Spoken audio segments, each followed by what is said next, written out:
Live Tuesday, July 25th from the BMW of Atlantic City Studios. This is Fantasy Dominance Now. Come dominate fantasy sports with us, and bringing you all the tools to dominate is Soap Stash, the new soap standard. Like them on Facebook, Soap Stash LLC. Find them online, soapstash.com. And for ordering information, call 844-890-3197. Going from the best soap in the business, we are the best fantasy minds in the business. -1 today, Mikey Kleinkoff on vacay. He'll be back in 2 weeks. Wasn't he just on vacay? Seriously, I was about to say the same thing. That dude's always on vacation. He doesn't like working. It's all good. It took 1 minute for me to bring that up into the show. Stab. Mikey's got the life. He does. Hey, man, don't knock the kid, man. Don't knock the hustle. I'm not knocking the hustle. I just would like to have more than one vacation a year. Maybe you got. He's got like 7. You got to step your game up. I've done multiple vacations a year. I got to grind. I got too much shit to do. I'm just hating because I'm salty. I should be there myself right now, but soon enough I'll get away. One more week. All of you out there that may be listening at work and can identify with us, well, I want to wish you happy Jordan Spieth selling his soul to the devil, everybody. Shot 5 under par in his last 5 holes to win the British Open. He had to have made a deal with the devil. There's no doubt about it, but congratulations to you. He's the best in the world, man. Lead that boy. He was, up 2 going into the final round or something like that? He was +2 going into the final round, going into Sunday?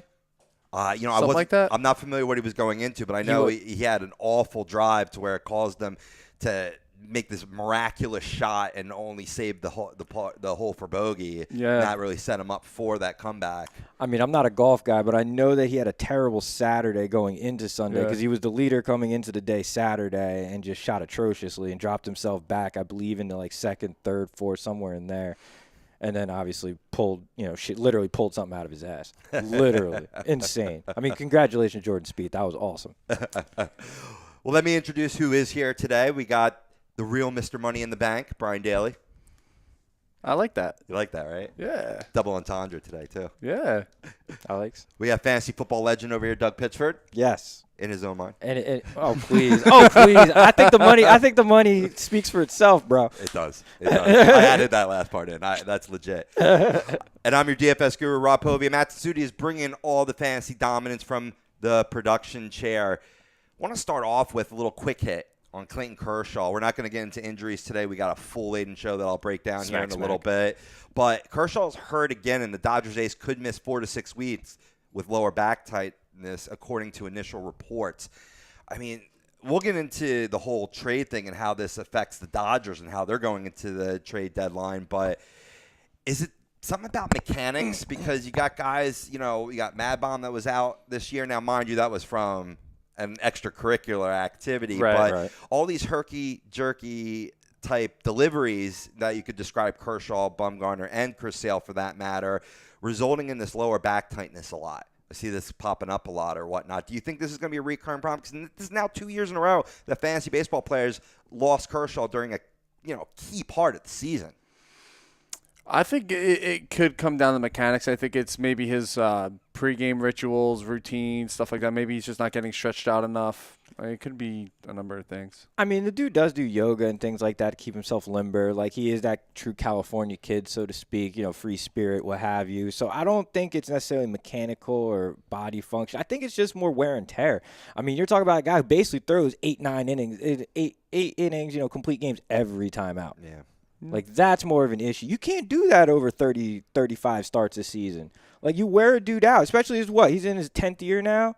Like, come on, man. You're literally burning this guy out. Granted, he's the best pitcher in baseball, Sandy Koufax. He's our generation Sandy Koufax. Well, if you're comparing him to Sandy Koufax, well, they used to do that back in the day. What's the difference? Why can't they do that now? It's guys throw harder now. Yeah. I mean, you're talking about guys Sandy Koufax day. Sandy Koufax, threw hard for his day, but he threw hard like 94, 95. He didn't throw hard like 101, 102 like a Kershaw. Right. Yeah, that's a lot of additional wear and tear on the shoulder, the back, the elbow. Yeah.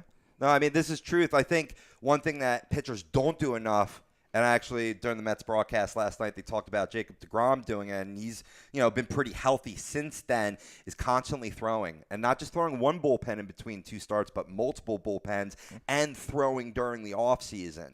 His rotation mate, Noah Syndergaard, did not throw during the offseason, and he had a lat tear. I mean, these things pop up. So I think, the babying, not like restricting them from pitching too much, either within games for pitch counts or on the side. I think that needs to start going up and start decreasing the weight training.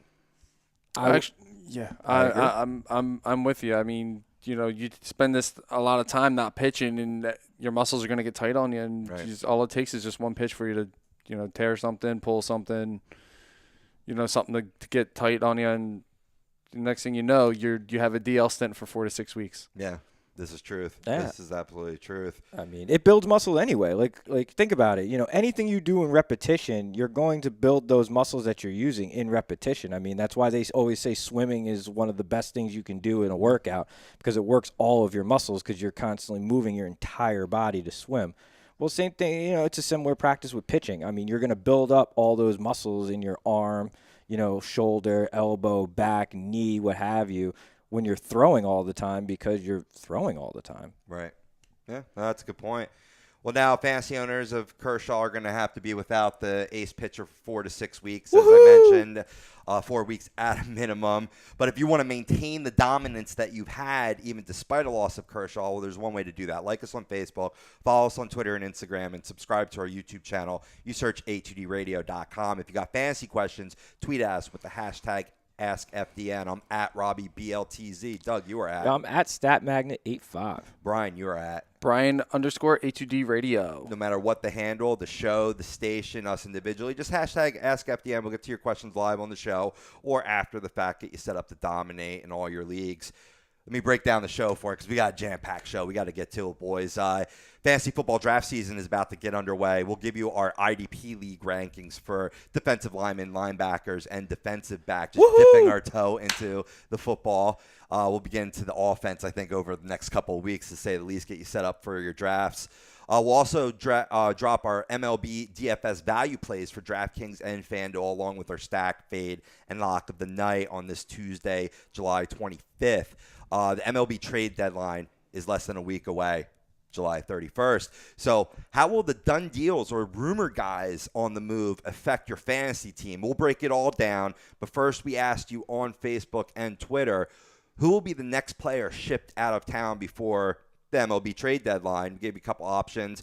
Local boy Freddy Galvis has been the talk of the town. Will he stay? Will he go? Well, we'll debate here. You can vote for him. You can vote for Justin Verlander. Has been rumored to go to quite a many clubs that are in need of a starting pitcher. His teammate Miguel Cabrera also rumored to go possibly to Boston. That's been a rumor out there. There's so many guys, so we put an other, of course, or whatnot. So vote on Twitter, comment on Facebook. We'll read your comments live on the show, and we'll get to the poll results at the end of the show. So, boys, I'm going to start with you. We'll talk about these guys. Then we'll get to the guys that have been traded. Then come back on the other side and talk about other guys that we think would be in the rumor bill. Like, in other words, we'll talk about the other. Right. So out of these 3 guys, who do you see being on the move the first? Ooh, that's tough, man. Verlander, I think, is going to be the first to go of the guys that we've listed here. His name has been in rumors since even before July. And I think now that with Clayton Kershaw going down, it opens up an opportunity for the Dodgers to maybe swoop in and get him. Astros have been linked to Justin Verlander. There's been a few other names out there that you could probably go to, but I think Verlander searching for a championship. He had his payday. He's had a great career with the Tigers. Been to a World Series with the Tigers. Didn't win it though. Don't forget he's been there though. He's made it to that stage and performed well on that stage. It wasn't his fault they didn't win. Well, I'm not saying that, but he wants to win a World Series before he goes, and he's getting up there in age. I believe he's 36 years old now.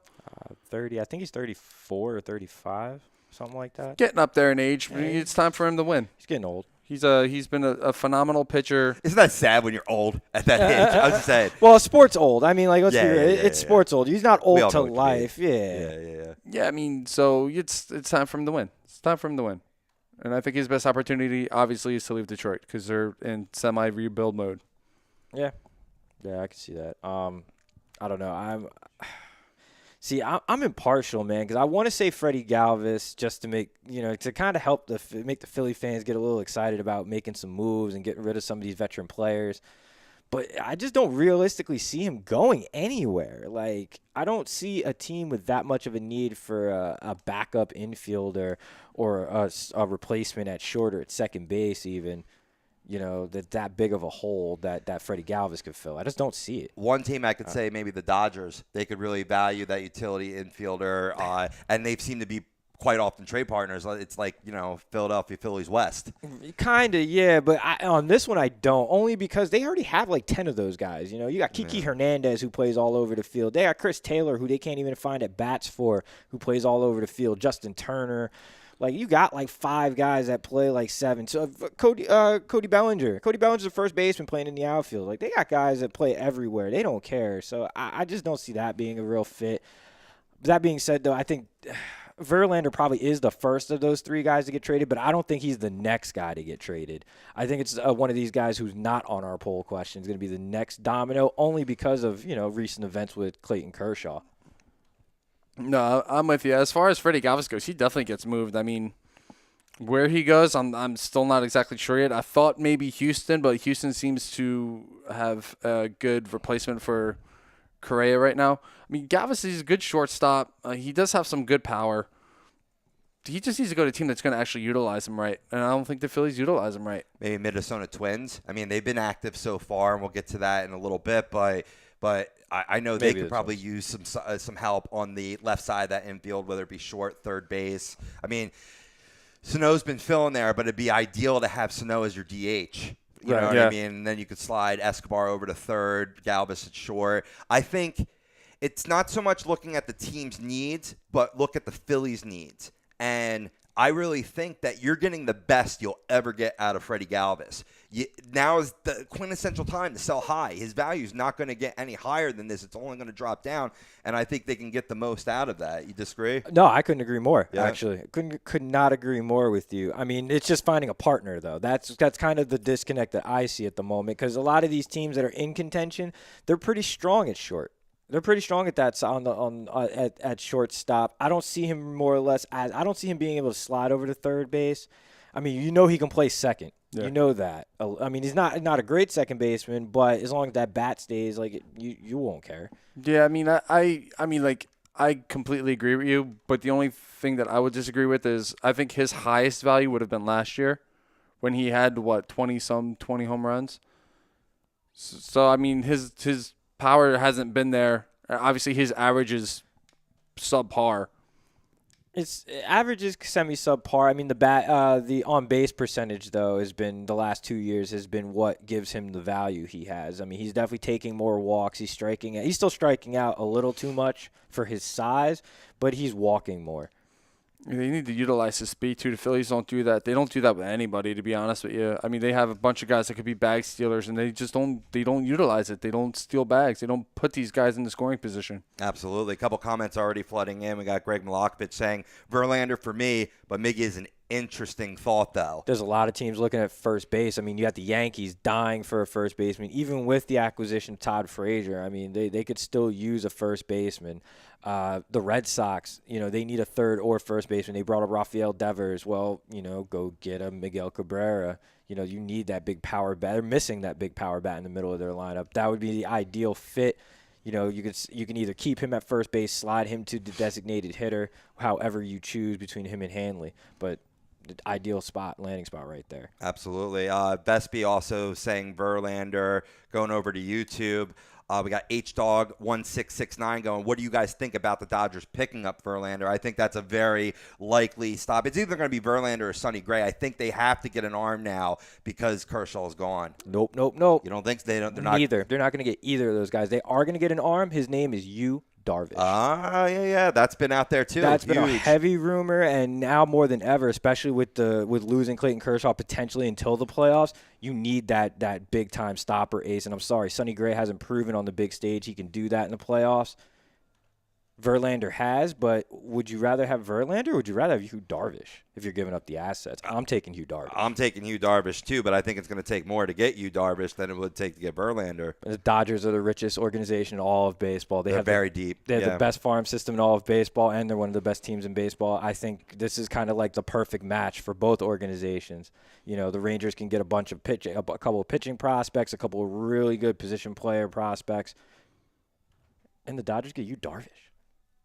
To go with Kershaw from the right side to the left side, you're killing teams with that. I'd be surprised if the Rangers do move him because I think they're a team that still could be in potential wild card scenarios. They are, but I just... Like most of the American League. Exactly. Most of the American League's in this wild card scenario. More importantly, too, this is an organization that just doesn't have the pitching in their farm system. Like, they have a lot of hitting talent. They've always been able to draft really good, position players, and develop them. They've never been able to develop pitching. They've never been able to bring in their own guys. It just hasn't worked out for them. I think they need to blow it up and retool. You have a lot of really good young offensive talent on this team.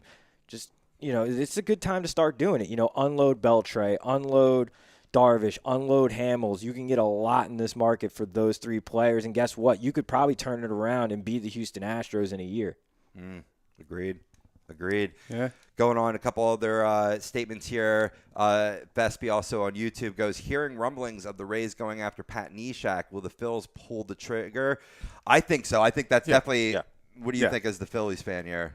No, absolutely. They have to pull the trigger on that, especially if they can get a good prospect. I mean, you bring in Neshek as a trade piece at the beginning of the year. You're not going to be a team that's winning anything. Right. So you bring in a pitcher like Neshek, who's having a tremendous year for the Phillies. All-star, correct? Yeah. I believe he was their loan. He was their loan. Yeah. I mean, and the Phillies did not expect this type of production, so why not maximize in a trade? The only thing I could say is that I'm about to read off all the deals up until the moment, and then we'll get into the fantasy ramifications of those moves, is that the Rays have already picked up 2 pieces for their bullpen. Yes, they did. But that could tell me that they're still interested in more because these names aren't really either that noteworthy or that noteworthy. I mean, he is also left-handed. Don't forget that. Right, and it's building a bullpen is a process. Right. Did I just say that? Yeah, I did. Well done. It's a Philly thing. Before I get into the transactions that have gone down, David Rosca chimes in. I'll put this to you guys. Who is your favorite winning the World Series?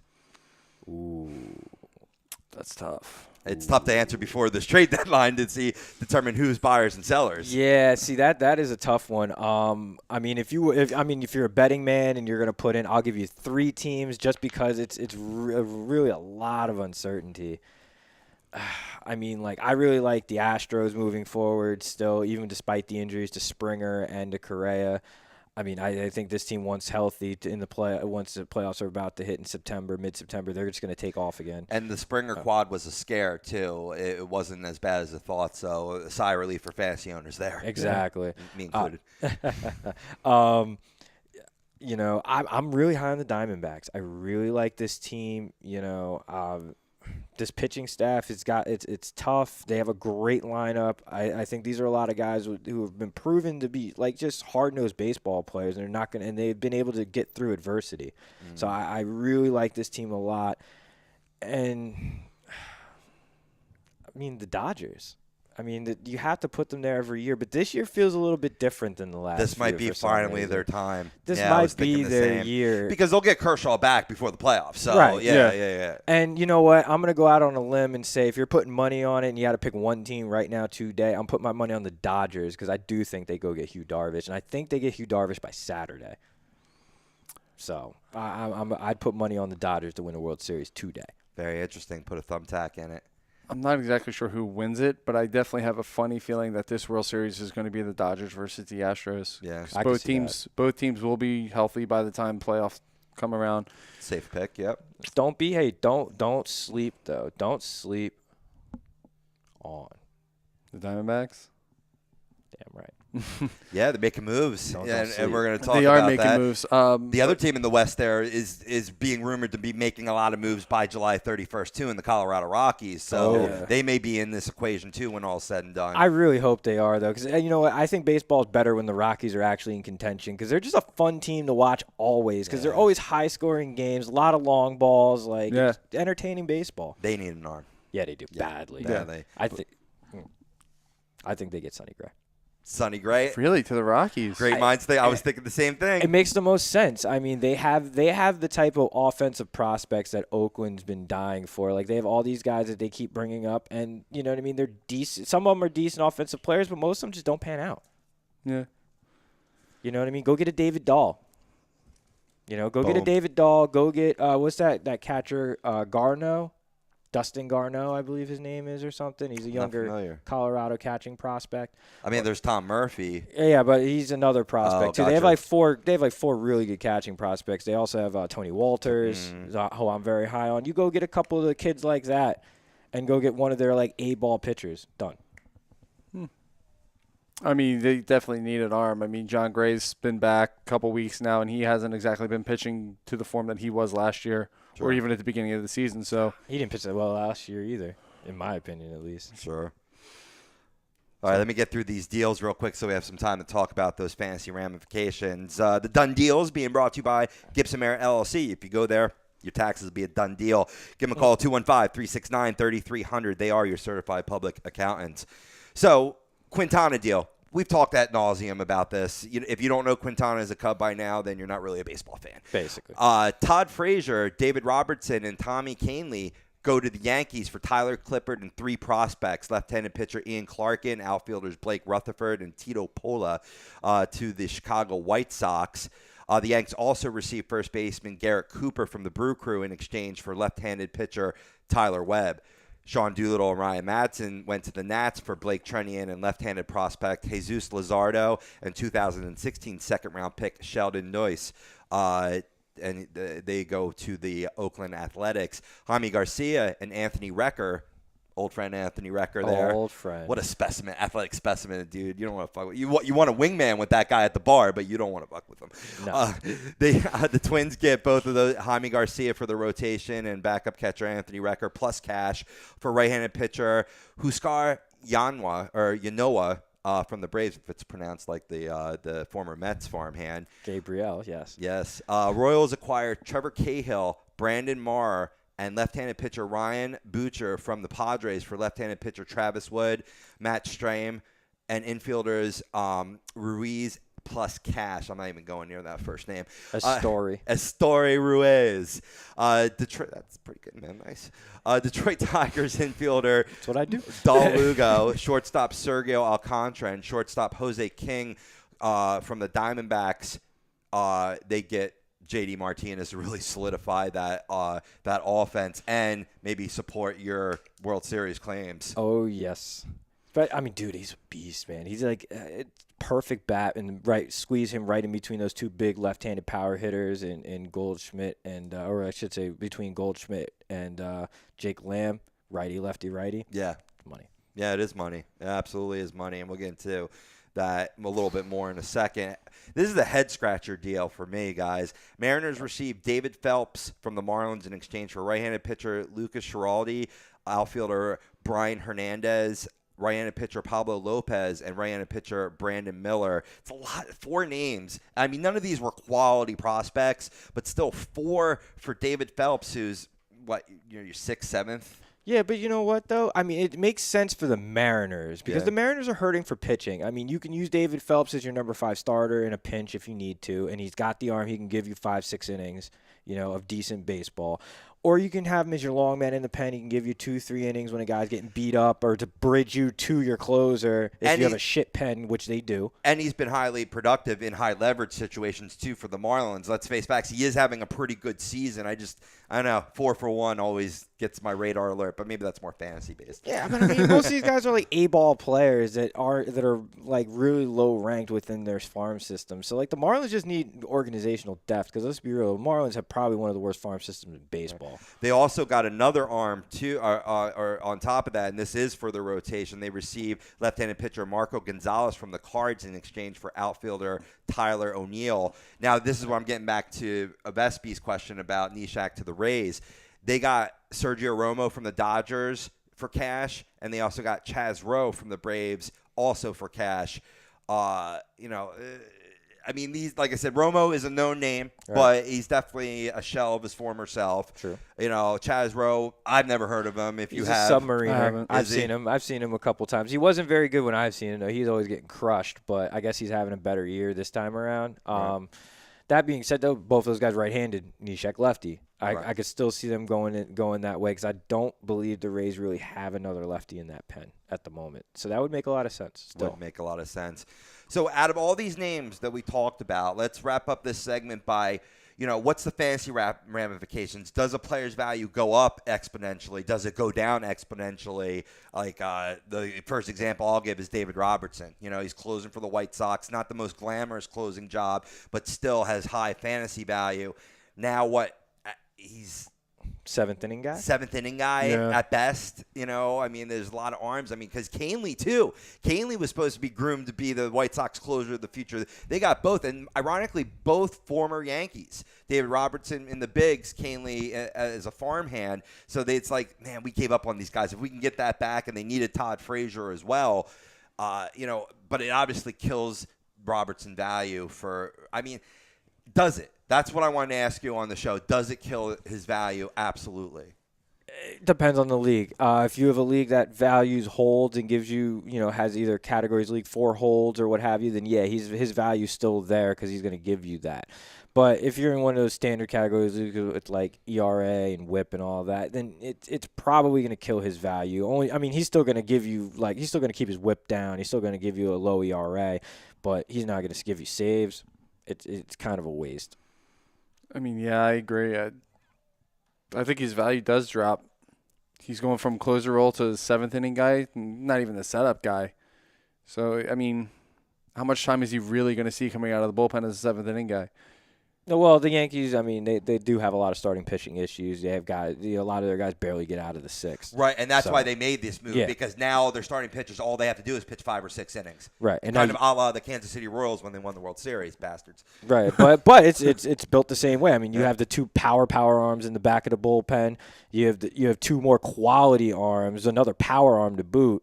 6, 7. I will say this though, a big reason why they made this deal too is because Chapman and Betances have been struggling, especially Chapman. You talk about World Series hangover, talk about a guy that's being way overused like Kershaw. You're seeing the effects now, and it's not really affecting his velocity, but his location big time. Oh, yeah. His location's just been way off, a lot of walks, a higher batting average of balls in play by opposing hitters. Oh, yeah. So, maybe Robertson, I dropped him, but if you have a deep enough squad, maybe he's worth a hold because maybe he worms his way in a more higher leverage situation because not only is one of the guys struggling, but both of them are. Yeah, but I see that struggle more being just overuse for both players. Obviously, with the longer season that Chapman had last year, I think he needs a little bit more of a break. You need to give him maybe a few less save situations moving forward. And he'll be back. Right. Yeah. And with Betances, you're using this guy 2 innings at a clip a lot of nights. He'll throw 4 innings over 2 games, and then you'll still ask him in the third game, give me an inning. Give me a batter or 2. Girardi's killing this guy. That's why he's been relatively ineffective. You can't use him that long. He's not a starter anymore. Yeah. No, I get it. I still think the value for Robertson doesn't really go anywhere. I'm going to hold on to him. I'm dumping. Unless your league values hold, I'm dumping him. He's got no value. His value's dead to me. He's dead to you. He's dead to me. He's not a closer anymore. He's dead to me. How about any of these other guys? Who do you think has gotten a big spike in value? Who has gotten a lower value? Out of all trades so far, J.D. Martinez. Spike, yeah. Biggest spike's definitely going to be J.D. Martinez. He's going to an even better lineup than the decent lineup he was in Detroit that was just underperforming. Now he's probably one of the, in arguably one of the best lineups in baseball. This might now be the best lineup in baseball. And a better hitting park, too. Let's not forget that, too. Detroit, very pitcher-friendly. Arizona is a homer dome. Oh, yeah. Without even being a dome. No. Or is it a dome? I mean, It is. I think it's retractable? both. Yeah, it's retractable retractable. roof. Yeah. Retractable roof, yeah.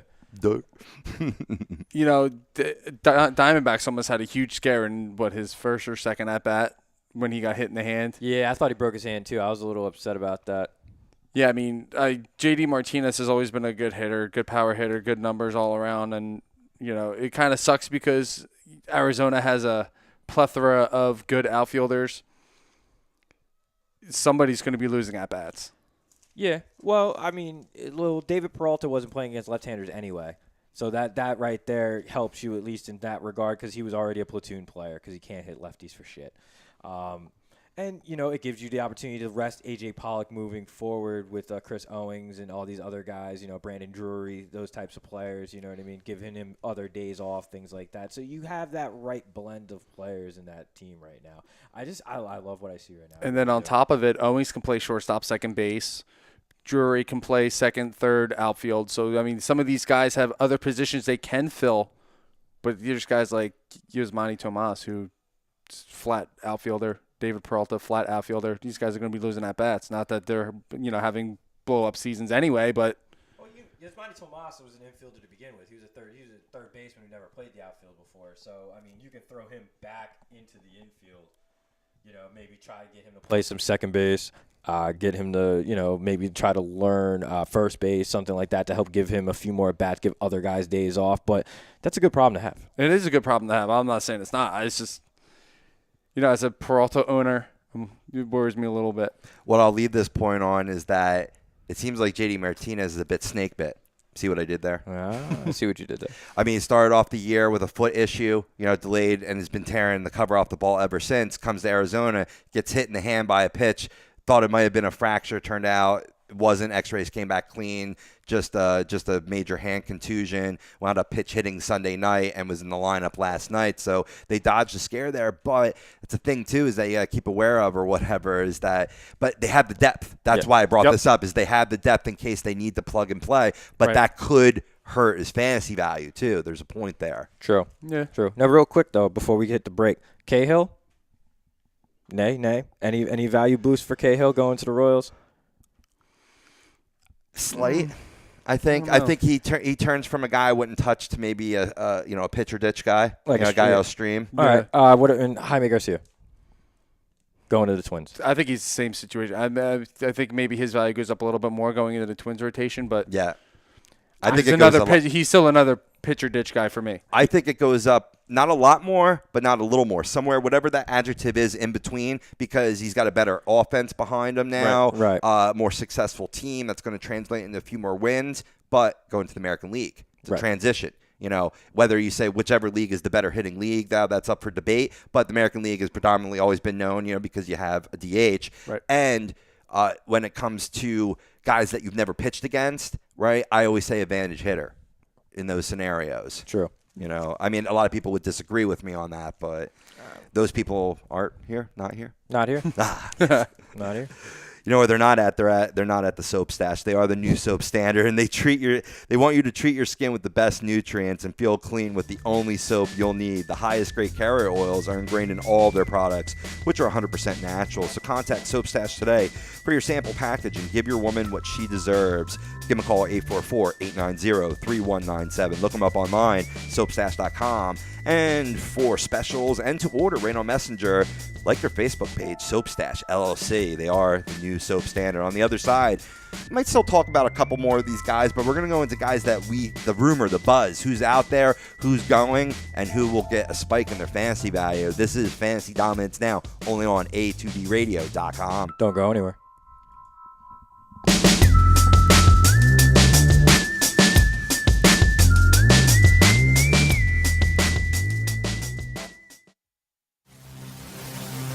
Welcome in to the worldwide leader of what? Real talk, A2DRadio.com.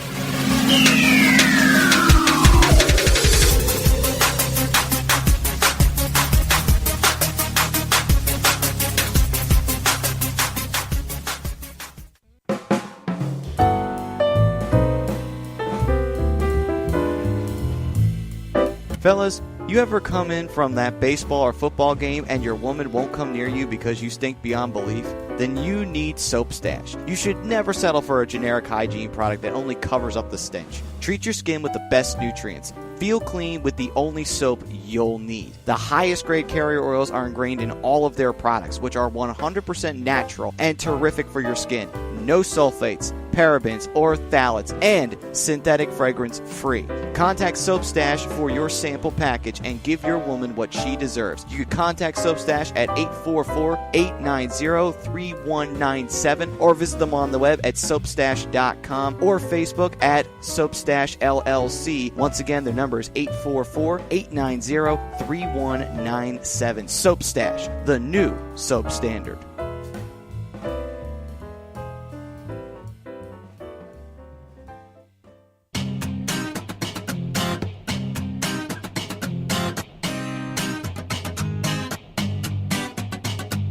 A2DRadio.com is proudly sponsored by Gibson Mayer LLC Certified Public Accountants. Gibson Mayer, located in Yardley, PA, is a leading accounting and business consulting firm with a proven track record of handling critical issues with expertise across many different industries, including construction, distribution, hospitality, manufacturing, real estate, service trades, merchandising, professional services, and professional athletes.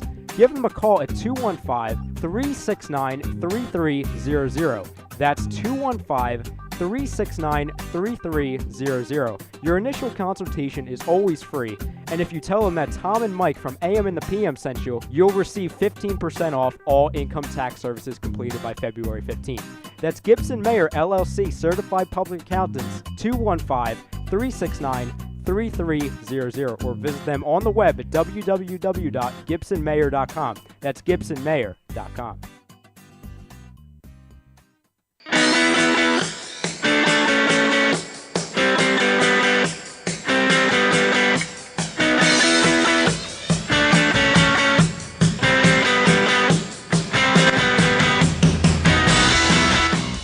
Hey, do you need to get your skills in shape? Then contact the Scanzano Sports Center, located at 5 Carnegie Plaza in Cherry Hill, New Jersey. You can give them a call at 856-889-3434 or visit them on the web at www.scanzanosports.com. John Scanzano offers individual, semi-private, and team training lessons in hitting, pitching, catching, outfield, along with turf rentals. The Scanzano Sports Center is equipped with a 31,000 square foot indoor facility, 4 batting cages, and a 4,000 square foot strengthening and conditioning room. So what are you waiting for? Contact the Scanzano Sports Center today.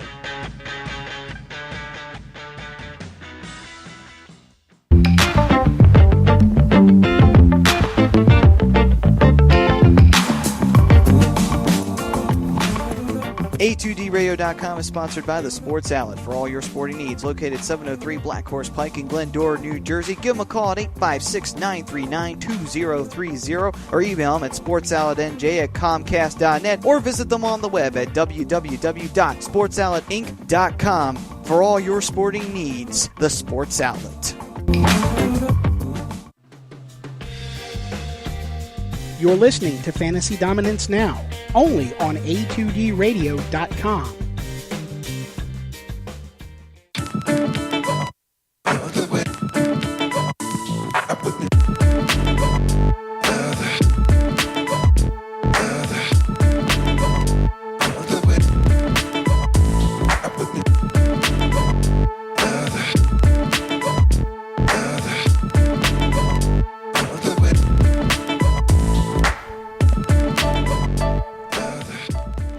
And welcome back to today's Fantasy Dominance Now, only on A2DRadio.com. We got Brian Daly in the house, Doug Pitchford, Rob Hobia, Matt Studi on the ones and twos. Mikey's off this week on vacay. And lucky bastard.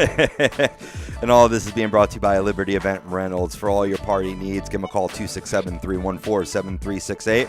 Or look them up online, libertyeventrentals.com. Woo! The only reason why I wouldn't be reaching out to them is I'm not really in a partying mood today. I'm kind of quite upset today. What are you upset about? Michaela Maroney either deleted her Instagram account or it got deleted. Oh. Very upset. Oh. I don't even know who that is. That's an Indian tier. A former USA gymnast. Absolute Instagram bombshell. Yeah, she is hot. She is really, really hot. That's a tier. I'm in a glass case of emotion here. I'll help you break out. My mornings are ruined now. All right. I don't want to cross that line. I was right on the verge there. Too late. You're too late. Too late. In case you're just joining us, we talked about all the done deals leading up to the Major League Baseball trading deadline. At this point, of course, 6 more days to go. A lot more names could be on the move. So we're going to put on our hypothetical hat and kind of look at what guys will be on the move, what teams they'll go to, and what their fantasy relevance will it spike, will it depreciate. Oh, can you hand me the hypothetical hat? Yeah. There you go. Awesome. All right, so who's going first? Brian, since you got the hat. Oh, man. I don't want to wear this. The hypothetical hat. All right. I feel silly, but. It's the hypothetical, my friend. So hypothetically speaking, I think Sonny Gray actually winds up going to Houston. Okay. They're still in need of another arm. What they give up to get him, not exactly sure yet. I mean, you could probably give up. Let's see, what does Oakland need? They need just about everything. Yeah. I mean, they got a couple hitters, but they could use some more. Chris Davis is really about it. I mean, Marcus Semion's okay when he's healthy. I like the kid they got at third base. What was his name? Ryan Healy? Mm-hmm. Oh, like yeah, him. Ryan Healy. I like Yeah, him a lot. he's a good power corner. Oh, yeah.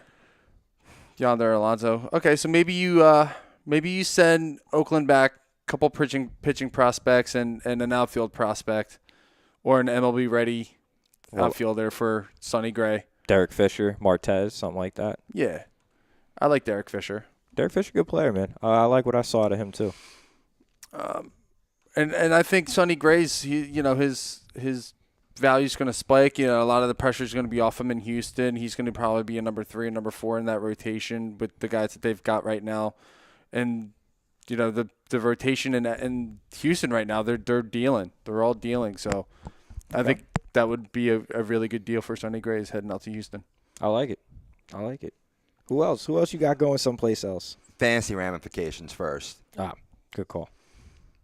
Oh, I think if he goes to Houston, I think his fantasy numbers are gonna skyrocket. I think a lot of the problem that he has in Oakland is pressure. He's living up to pressure, being the ace in Oakland. I think if he goes to Houston, I think that pressure goes off him a little bit, and he pitches better. And beautiful point.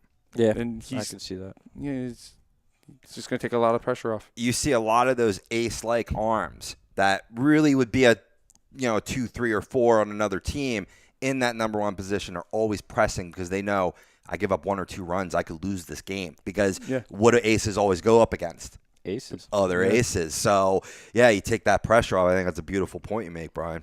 No, I couldn't agree with that more. I also think, too, he's disinterested in Oakland. I mean, let's be real here. Are you going to be more interested in trying to make sure you stay healthy and get yourself back right, or are you going to be interested in trying to go all, give it your all every 5 days and try and win a ball game when you're playing for the Oakland Athletics? Yeah, I mean, they seem to be constantly rebuilding. Yeah.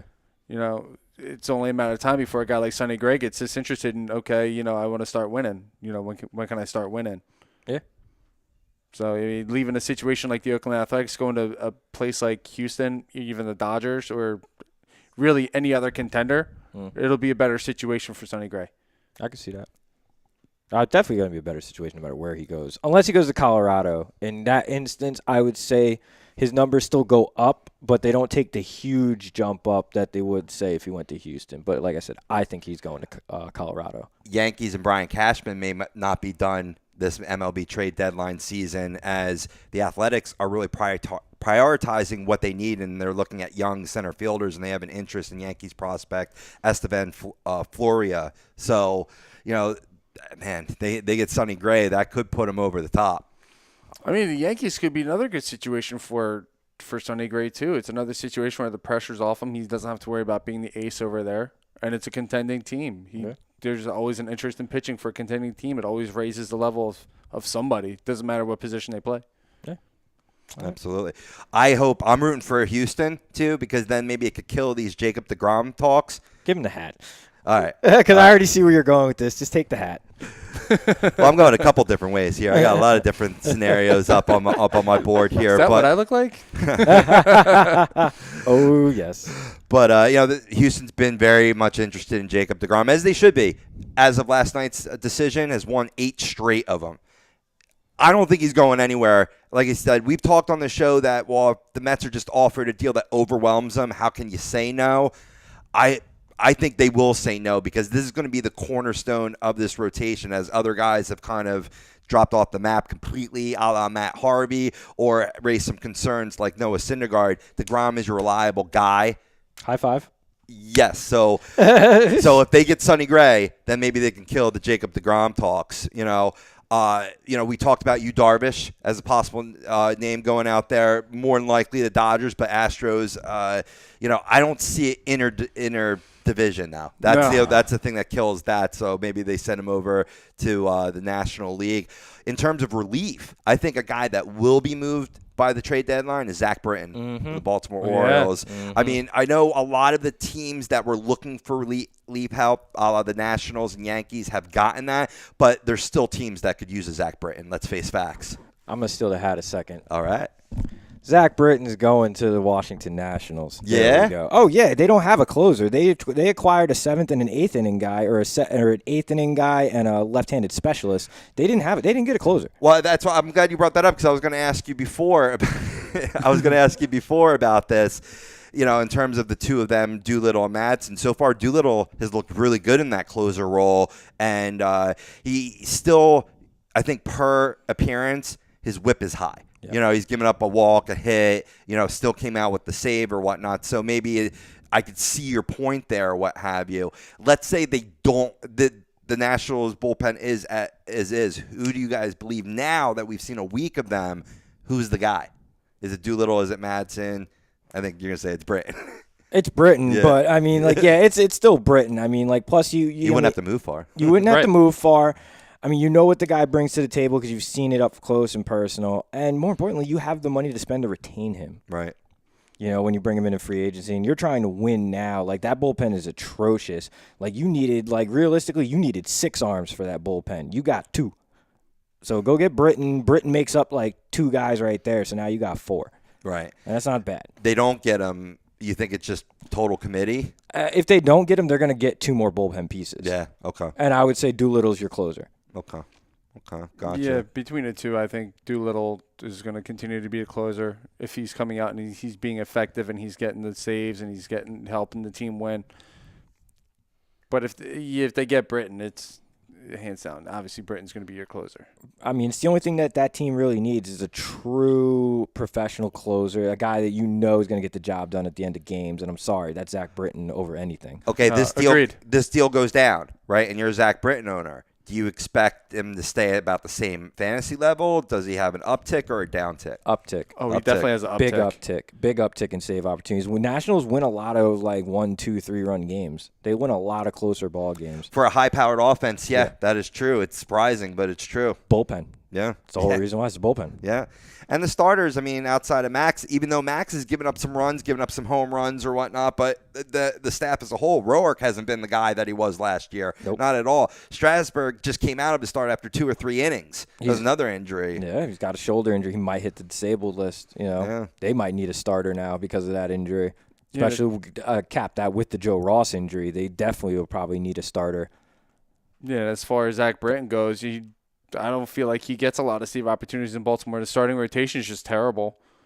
Yeah, offense is good. Yeah, the offense will put up some runs, but that starting rotation and even earlier in the bullpen, they give up runs. They give up a lot of runs. According to John Morosi, he says that the Nationals are also prepared to pursue Sonny Gray, among other starters, if Strasburg's forearm issue becomes long-term. That makes a lot of sense. You have to at that point. I mean, the only other starter that would make sense for them if they're going to give up some of their better prospects would be, again, Hugh Darvish. Yeah. Younger, controllable arm. He's under Darvish, even though he's an impending free agent, I mean, you still have the financial flexibility to retain him. Right. Now, I hear things about Yu Darvish possibly going back to Japan and pitch. Is that something that teams are going to worry about? No, he's not going to do that. He's going to go make that major league money, get a World Series ring, then he's going. Thank you. Then he's going to go back to Japan. A little late on that. But yeah, a little late on that, but that's cool, man. But I mean, would the Nationals and A's link up for another deal? Going to the well too much, maybe? Nah, man. You always go, hey, man, if the well works, that well's worked for them quite a few times. Yeah, absolutely. I could see that happening. But again, I see Sonny Gray going to Colorado, just like I see Justin Verlander going to Houston. I think that's the more ideal fit for Houston, a young baseball team, young rotation, not a lot of playoff experience in that rotation. You plug in Justin Verlander, MVP Justin Verlander, Cy Young Award winner Justin Verlander, been to a World Series Justin Verlander, been to the playoffs like 6 times, 7 times Justin Verlander. That's the most ideal situation, and it costs Houston less, which is probably the better thing for them as a younger ball club. Gives you more pieces to make other moves. Well, you see, this trade here actually makes more sense, a little bit more sense than Sonny Gray coming to Houston. Is Detroit being a rebuilding team and Houston being the young team that they are. They're looking for veteran presence in a pitcher. You give that to, you get that from Verlander, and you just ship off some MLB-ready players to Detroit, and they can just plug in the lineup. Yep, Derek Fisher, Francis Martez, one of the two and maybe a lesser prospect or two, and there you go. There's your deal.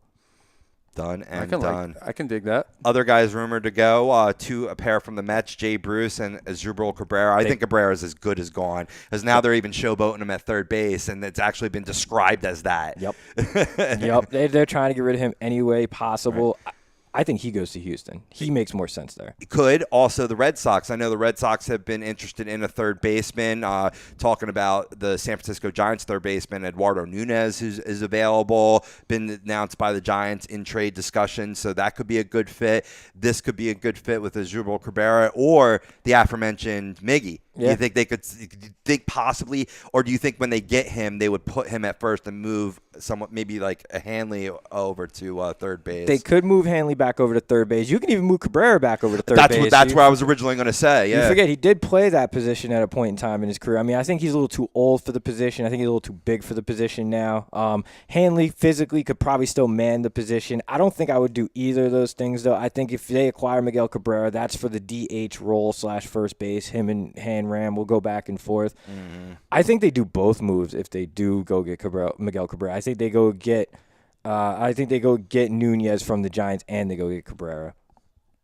Because they have the farm system, they have the pieces to make the moves. They just do it. I definitely see Nunez potentially heading to Beantown, but I don't see Miggy leaving Detroit. Yeah, I really don't. I mean, it's time. It's time. You think it's time? It's time. I don't think you let go of Miggy yet. I mean, I get he's having a bad year, and there's teams that could really utilize his power.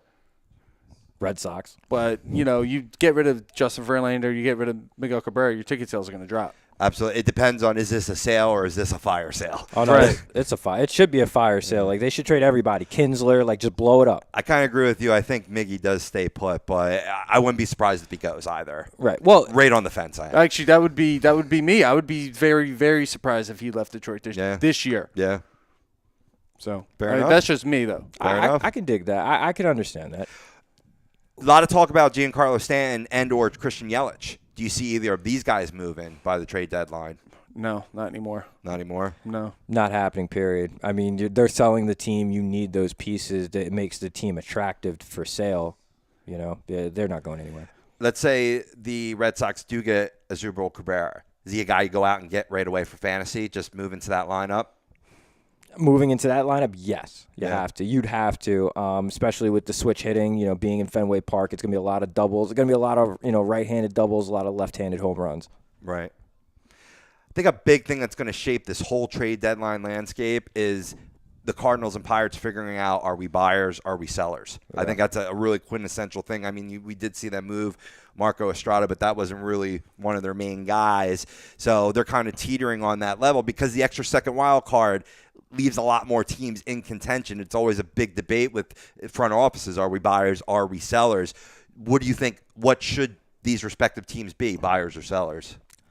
The Cardinals should be buyers. I think they're contenders just because of the rotation that they have and the way they play baseball. They're just a quality baseball organization and a baseball team.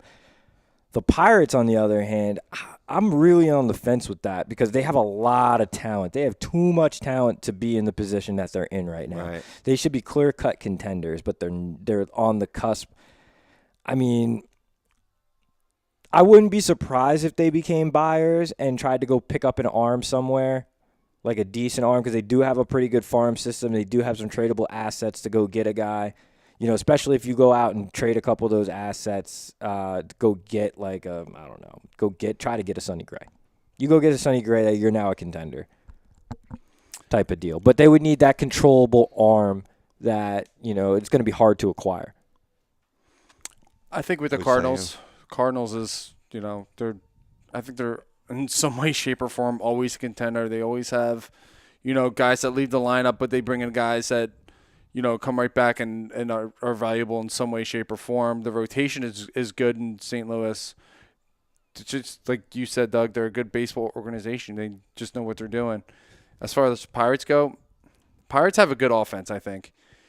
Josh Harrison, Josh Bell, Andrew McCutchen, those guys are Marte, Polanco. Yeah, it's a good line. They're going to need to figure out their pitching rotation. I think once they figure out their pitching rotation, I think that puts them back into playoff contention. They need that guy that they could either slot ahead or behind Garrett Cole. Because I like Nova in the 3 spot. He's a quality arm. I mean, most teams patch together 4 and 5 because, they're 4 and 5th starters. Not every organization can be blessed.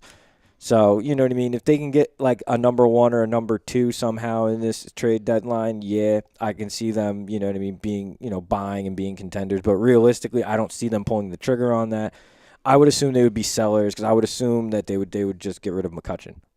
Like that would be the only deal that I could see them really making, and maybe moving a David Freese, who's also having a really good year. And that could be a sleeper guy that goes to Boston as well as a David Freese, much cheaper player to be acquired. Granted, absolutely. Now, my question to you guys, because the Red Sox need a power bat. This is a given. Like, this team desperately lacks that power guy in the middle since Poppy retired. Who do they go get at the trade deadline if it's not Miguel Cabrera? Which is why I keep preaching Miguel Cabrera, because it's the best fit for the It really is the best fit. It really is the best fit. Jay Bruce? That's what I'm thinking. Jay Bruce, you throw him in the outfield. You throw him in the outfield. Throw him at first base. Throw him at first base. Ooh, I like that. Both say Bruce. All right. It's the first name that popped into mind for me. I know you were big on Bruce. You're thinking very highly that he is on the move because I think at this point, Mets got to admit that they're sellers. I mean, not drastic sellers. Clear some room for an Ahmed Rosario to come up. Right. Maybe even a Dominic Smith. They're already got a clusterfuck in the outfield, so that will just solve that problem if you trade a Jay Bruce. I mean, it sucks because we finally got a version of Jay Bruce that isn't the streaky self. I mean, this year he's been pretty consistent and is lining up for at least 35 homers. I know he's definitely on that pace. Oh, yeah. So, that could be a very high likelihood. Going back to the Rockies and Diamondbacks, but let's shift to their bullpen in terms of, we talked about arms they might get, but let's talk about bullpen arms. I know what made me think of it as talking about the Mets, Addison Reed, maybe going back to Arizona, I think could be a high likelihood. You also have David Hernandez or Bud Norris out with the Angels that are, big relievers that have shown that they've closed games for the Angels this year that they don't really need for their long-term plans because they have Bedrosian. Right. Cam Bedrosian, the younger Bedrosian, not Steve Bedrosian, because he wouldn't be an effective closer at this point. No, he would not. So, I mean, could you see any of these names, or are there any other names that you could see them getting, or do you think their bullpens are fine? I think Colorado's bullpen is fine. They have a lot of young power arms in that bullpen. I mean, you have Jake McGee, you have Greg Holland, you have they have a couple other guys who are former closers in that pen that I'm just drawing blanks on now that are power arms. They got like 4 guys that throw like 97 plus in that pen from both sides of the plate. I don't see that bullpen having really any issues because that's why their rotation only goes 5-6 innings because they just shut the door after that. Right. A la Kansas City. Now, I do see I can see now I'm drawing a blank. Uh-oh. Player or team? Arizona. I can't see Arizona adding an arm.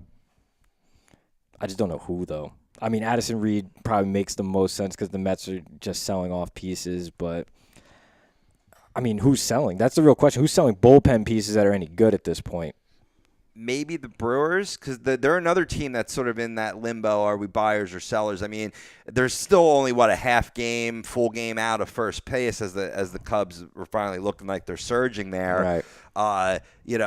I predicted, by the way. Right. And I think the Brewers will not be heavy buyers, but I think they might pick up a piece to try to stay in contention there. So, but that's just the first arm that I thought of. I really like their young closer. Right. If I was a team, I'd be making them offers. Right, but as a contender, I don't see that happening. Maybe that's actually a better landing spot for an Addison Reed, maybe.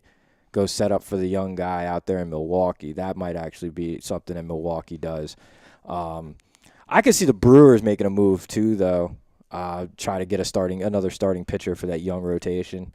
Yeah, I've been hearing rumblings about that. Brewers looking for another arm just to solidify the rotation, get ready for that playoff push. Yeah, I could see them going after, not a high-quality guy, but, somebody middle tier. Maybe like a Francisco Liriano, a guy like that in Toronto if he's pitching better. Maybe they get in on a Verlander. I don't think if they the land asking him, but price isn't too high, Yeah, I don't think they land him, but I could definitely see Milwaukee getting another arm, maybe solidifying the bullpen a little bit more, maybe getting that setup guy for their young closer. Colorado, I think their bullpen's pretty good. I think they have one of the top bullpens in the league, in my opinion. They definitely have one of the best closers in Greg Holland now. He's been one of the best closers. I mean, he's got to stay healthy. Yeah. And then Arizona, I mean, an extra bullpen arm wouldn't hurt. It never hurts, especially for a team that's contending and, with Doug predicting that they could very much win the World Series. Right, and after Greinke, their staff really doesn't go deep in the games. I mean, deeper than some other teams, but not like talking maybe like 5-6 innings instead of 7 or 8. Right. Maybe they go out and they go after Bud Norris. Bud Norris is a versatile pitcher. He was in the bullpen in the rotation with the Angels this year. He's done a good job closing for the Angels while Cam Bedrosian was hurt earlier in the year. Parting shots for the MLB trade deadline. Is there one last guy that we haven't mentioned yet that will be on the move, and will their fantasy value spike because of it? Or have we covered it all? Because I don't know. I had an article referenced, and I was going to go through the bullet points of that article, and we fucking hit every one of them because we're awesome. Because we are awesome. I'm gonna say two guys that are definitely get moved at the trade deadline that most guys aren't gonna think about it. One guy is gonna be Carlos Gonzalez. I do think Colorado moves him to go get one of those arms.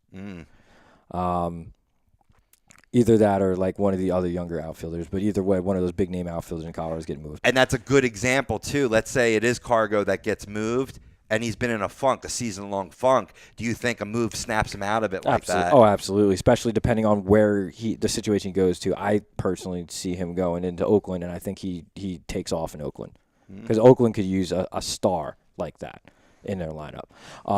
Yeah, they definitely. And he's still a relatively young player. He's only like 31 years old. So you still get some quality years out of him, and you still get a bunch of prospects because you're going to eat some money. The other guy that I see that no one's talked about, I see Joey Bats getting moved. I don't think that he plays out that 3-year contract in Toronto. I think he gets dealt. Don't know where per se, but I think he gets moved, especially with the need for power hitters around the league. That could be a backup plan for Boston even. Go get Joey Bats, go have him designated hit, call it a day. Yeah. I'm hearing his name in rumors, and I don't know if Toronto's actually going to move him, but I think Josh Donaldson might wind up in Boston. Wow. I'd love to see it. I don't That'd think be a it's happening. blockbuster. I don't think it's happening, but I don't think it's going to happen either. But we're talking guys who can we plug into third base for the Red Sox right now who has power? Right. Why not Josh Donaldson? Why not? I think he's already got high value, even though the batting average has been down this year. The cap has been a persistent issue, but going to Boston lineup, I think that resurrects him to be an elite hitter in this league. Joey Bats, I think wherever he goes, his value goes down because I see him not turn into a platoon player, not an everyday player. So I think his fantasy value takes a hit because of it. I can see that. I think if he does get dealt, he's going to be an everyday player because he'll be a designated hitter. Oh, Like, so I- you think he's staying in the Yeah, AL? he's staying in the American League if he gets dealt. That's a given. Okay. I could even see him ending up in Tampa.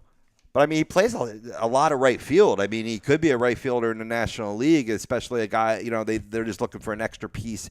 Let's say the Pirates become buyers. You know what I mean? And they're like, Polanco has not been who they expected this year, even though he's a recent surge. But he's still one of the best defensive left fielders in the game, though. Like, you don't want to break up that defensive outfield. Like, that's what's keeping you guys in ball games. Yeah. But an extra bat off the bench, a guy that could play right field. But I could see you saying in the American League. I can definitely see that. Watch him go to Kansas City. That actually makes a lot of sense, too, because they could use Pop in the middle of that lineup. Yeah.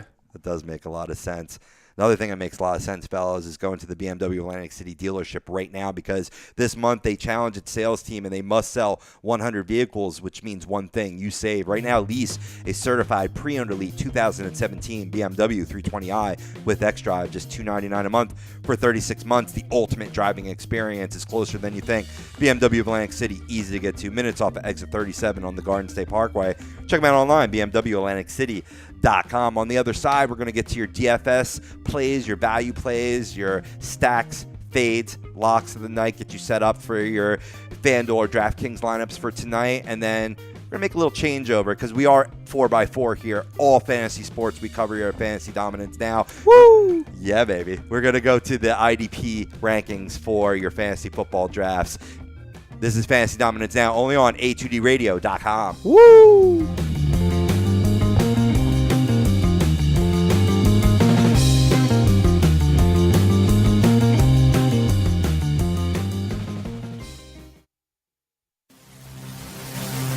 Welcome in to the worldwide leader of what? Real talk, A2DRadio.com.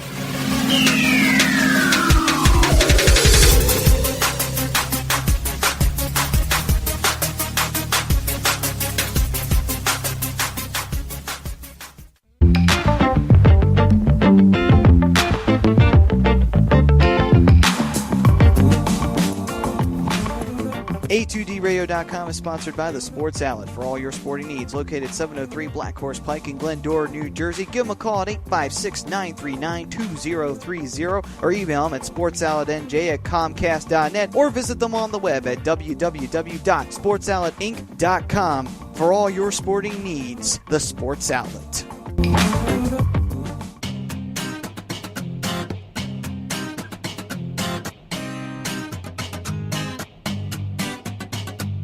A2DRadio.com is proudly sponsored by Gibson Mayer LLC Certified Public Accountants. Gibson Mayer, located in Yardley, PA, is a leading accounting and business consulting firm with a proven track record of handling critical issues with expertise across many different industries, including construction, distribution, hospitality, manufacturing, real estate, service trades, merchandising, professional services, and professional athletes.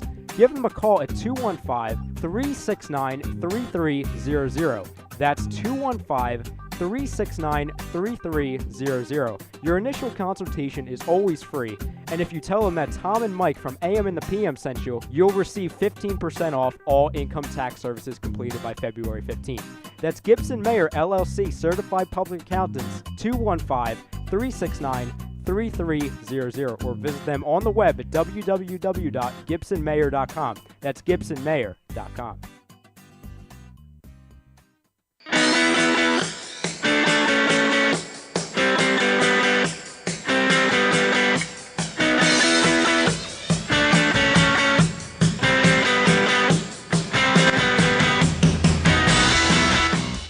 Hey, do you need to get your skills in shape? Then contact the Scanzano Sports Center, located at 5 Carnegie Plaza in Cherry Hill, New Jersey. You can give them a call at 856-889-3434 or visit them on the web at www.scanzanosports.com. John Scanzano offers individual, semi-private, and team training lessons in hitting, pitching, catching, outfield, along with turf rentals. The Scanzano Sports Center is equipped with a 31,000 square foot indoor facility, 4 batting cages, and a 4,000 square foot strengthening and conditioning room. So what are you waiting for? Contact the Scanzano Sports Center today.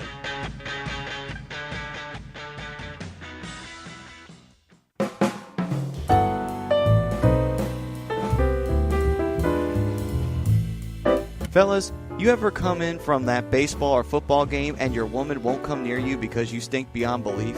Then you need Soap Stash. You should never settle for a generic hygiene product that only covers up the stench. Treat your skin with the best nutrients. Feel clean with the only soap you'll need. The highest grade carrier oils are ingrained in all of their products, which are 100% natural and terrific for your skin. No sulfates, parabens, or phthalates, and synthetic fragrance free. Contact Soap Stash for your sample package and give your woman what she deserves. You can contact Soap Stash at 844-890-3197 or visit them on the web at soapstash.com or Facebook at Soapstash LLC. Once again, their number is 844-890-3197. Soap Stash, the new soap standard.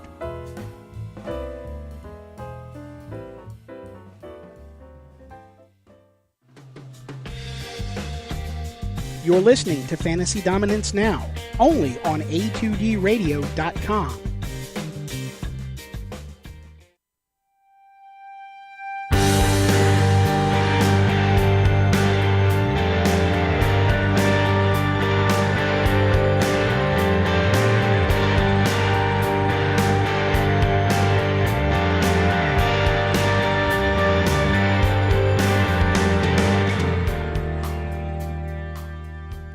And welcome back to today's Fantasy Dominance Now, only on A2DRadio.com.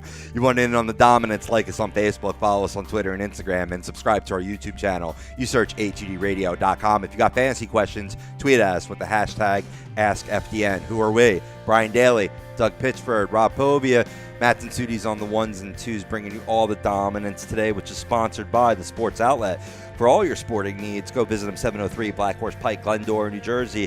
Give them a call, 856-939-2030, or look them up online, sportsoutletinc.com. They're also bringing today's DFS value plays, our lock of the night, our fade of the night, and our stack of the night. Real quick before we get into that, boys, I'm going to list off the AL and NL players of the week that was. In the AL, we have Orioles' Jonathan Schoop, 13 hits, 3 home runs, 16 RBIs, and a slash line of 433, 438, and 800. He's having a tremendous season.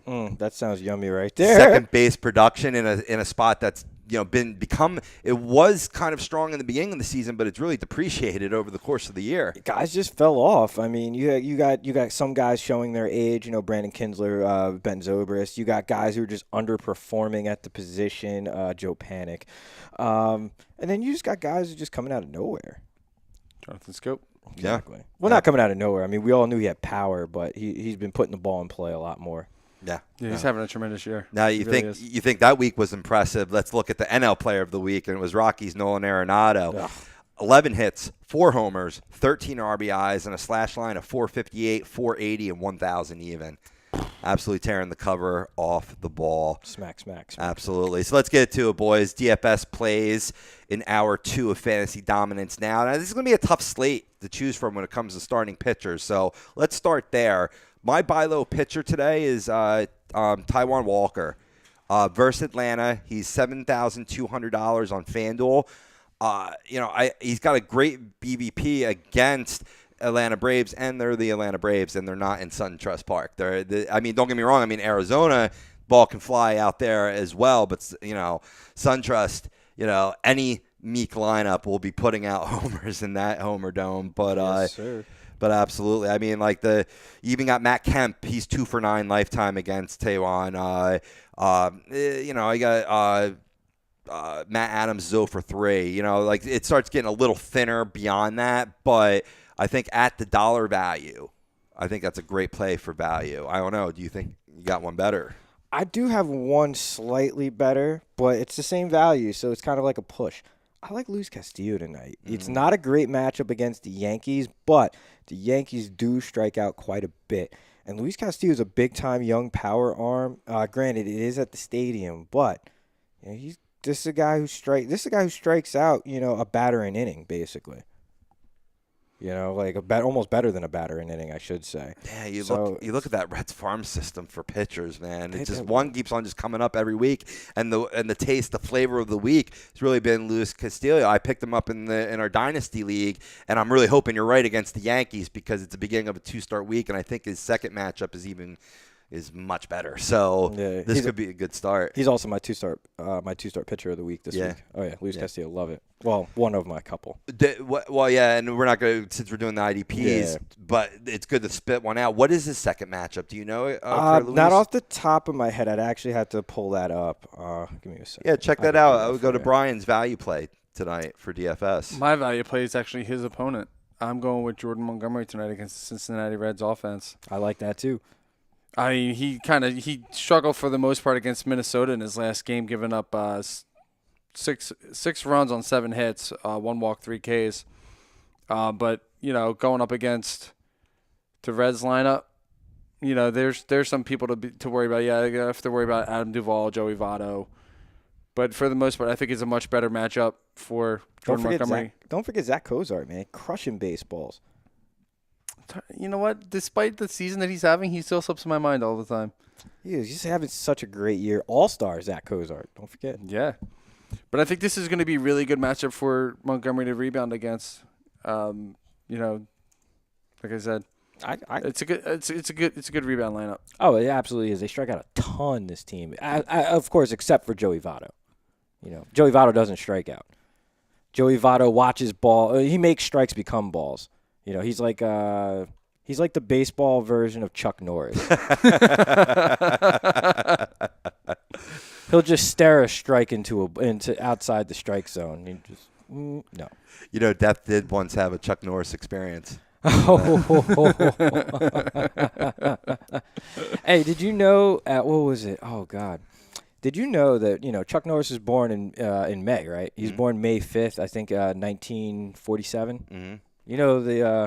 World War II ended the next day? Yeah. Just saying. Yeah. Yeah. That's one of my favorite ones. Just saying. The Nazis, right? That's funny. What's his second start? His second start's actually at Miami. Great start. Right. Another lineup that strikes out a ton. I mean, he can get touched up a little bit with the long ball in both matchups, but I easily see 7-8 Ks in both starts, at least 6 innings pitched. If you're a DraftKings player and you're looking for a sneaky play in terms of value pitcher, Wade Miley at Tampa Bay, he's dirt cheap. And he shut down the Rays earlier this season, and Rays right-handed hitters can't hit left-handed pitchers this season for some unknown reason. Only guys that have hit him in the past are Kevin Kiermaier and Wilson Ramos, who are both out of the lineup tonight. So Kiermaier's been long on the DL, and Wilson Ramos got banged up a little bit over the weekend. He got like a laceration from a broken back coming back at him. Yeah, so... Yeah, he's going to be all right. He had to get some staples, though. It was not even stitches worthy, so it's a nasty cut. Yeah, staples are never a good thing, man. You're not having a good time. Yeah, big time. Yeah. I got two other starts for tonight. They're not really necessarily value starts. I mean, they're both over 8,000, but I mean, these are two quality starts for tonight as well on a deep slate for tonight's matchups. I love Jameson Taillon tonight. 8,300 at San Francisco. San Francisco can't hit for shit. Yes. Jameson Taillon is going to eat them up. And then I like Jacob Faria tonight, too, opposing Wade Miley for Tampa Bay. I mean, he's another guy that just eats bats. I mean, granted, Tampa Bay, Baltimore does have a very deep lineup, but this is a guy who doesn't walk anybody. And if you're not going to give up free passes, especially to Baltimore, like you don't have to worry about big time. You don't have to worry about letting up a couple home runs. Truth. What about Sonny Gray versus Toronto tonight? Ooh. Right? Sneaky. I think that could be. Could be sneaky. But at 9,100, nothing sneaky. Yeah, no, it's an expensive start, but it's worth it, especially against the Toronto lineup that's just been struggling from top to bottom. Yeah. He's, in my opinion, in terms of expensive plays, he's my best expensive play tonight, and that includes a slate that has Madison Bumgarner in it. Yeah. And I'm going to jump, should I do that? Yeah, I'm going to jump right into that. My fade of the night is Mad Bomb versus Pittsburgh. He's 10,200 on FanDuel. The BVP is not so great because it's Madison Bumgarner. He's got a great BVP against every team in the league. But when the main reasons why I said that he's a good fade, pricey as hell, the most expensive pitcher, and he's going to be chalky as fuck. There's no doubt about it. A lot of people are just going to see the name and be like, okay, I'm just dropping Madison Bumgarner in my lineup. The thing is that he surrendered 7 runs through 13 and a third innings over his 2 starts since returning from the DL, both starts against the lowly Padres. So Mad Bum has passed my eye test. He looks like nothing is wrong structurally with him, but he's showing a really good amount of rust in terms of locating his pitches. So I'm staying away from him tonight at that price. I can dig it. Oh, for sure, especially against a Pittsburgh lineup that can hit. Yeah, I'm actually going to fade tonight from a little bit more of a value play at the pitching spot. I'm fading Felix. Yeah. I don't like the King tonight. Even though he's at home, I don't like him against Boston. I just see Boston hitting him up a little bit. He's not – he has settled in over his last 3 starts, I believe. I think he's allowed over his last 3 starts, he's allowed 2 earned runs. Right. Over 18 innings. But, again, that's only over 18 innings, so he's barely getting through 6 innings per start.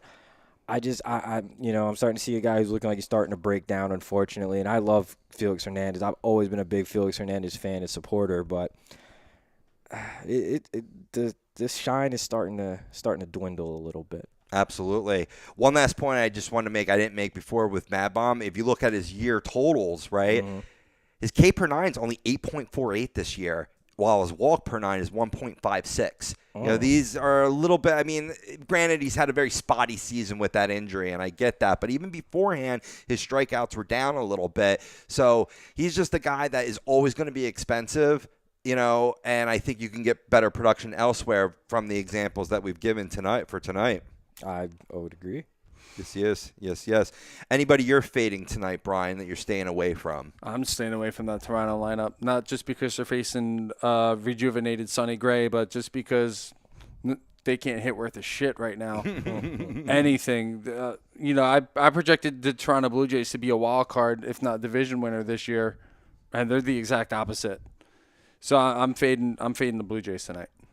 Sounds good. Let's get to some buy low hitters. Look at the hitter side of things. My value play tonight, Starling Marte. He's only 3,100 on FanDuel against the aforementioned Mad Bomb. And like I said, his BVP is not so good, but Mad Bomb isn't the same pitcher right now, as I said before. A couple things about Marte. He's been batting leadoff and started in each of Pittsburgh's 6 games since returning from that 80-game suspension. He hasn't missed a beat, guys. He's hitting .333 in 27 at-bats, 3 stolen bases, and 6 runs. If you're not hitting the ball out of the park, if you're stealing bases and scoring runs, another way to calculate to a large amount of points on FanDuel or DraftKings. Agreed. Plus, fellow outfielder Gregory Polanco, with the hamstring injury, hit the DL Saturday, so he's going to be guaranteed in the lineup, as Pitt couldn't even rest him if they wanted to. Coming back from such a long absence, you could say, well, maybe he doesn't say. I think you put him in the lineup, you don't have to worry about a late swap. You're good. I would agree with that. I can definitely agree with that. That's a good one, actually. We're agreeing too much today, Doug. I know. I don't know what's going on today, man. What's wrong with you? Did you put something in my cornflakes? I did. Who's your value plays for the hitting position? Man, I'm rolling Randall Gerchik tonight. Pitching against Sonny Gray. Sonny Gray's been a little shaky. But more importantly, Randall Gerchik's homered in 3 straight games. Let's make it 4. Put it on the board. You can put it on the board. Yes. I always like the hot power bat with something to prove. I can digs. Just give me a second to pull this up, and then I'll give you mine. No problemo. 1 Mississippi. You're funny. I just need to pull up his stats from last night because I did this during his game. Do you have another value play while he's looking at? Oh, you got it? I got it. I'm good. All right. So my value play is Yuli Gurriel from the Astros. Astros first baseman. I was looking at that this morning too. Good pick. Yeah, he's 5 hits, 2 home runs, 4 RBIs in his last 5 games. And last night he went 1 for 4 with a run scored and 2 RBIs. Swinging a hot bat. Batting .293 on the season, 13 home runs, 53 RBIs, showing that he can hit for average and hit for power. Nice digs, man. Like I said, I definitely considered that as well.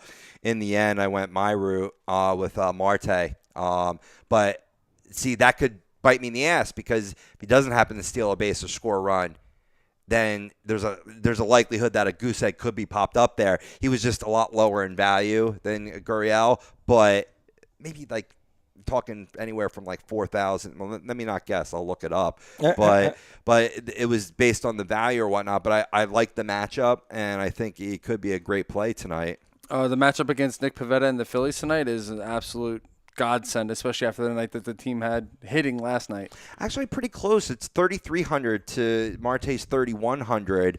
I think I saw rain in the forecast. Obviously, it's a little overcast today, and it's like I play a lot of FanDuel. And it seems like every tournament I play in, every cash game I play in, there's no late swap. Yeah. So I'm like really sweating it up until I see all those green check marks that they're in the lineup and what have you. So that's why I just went my route. But hey, it's a absolutely great route.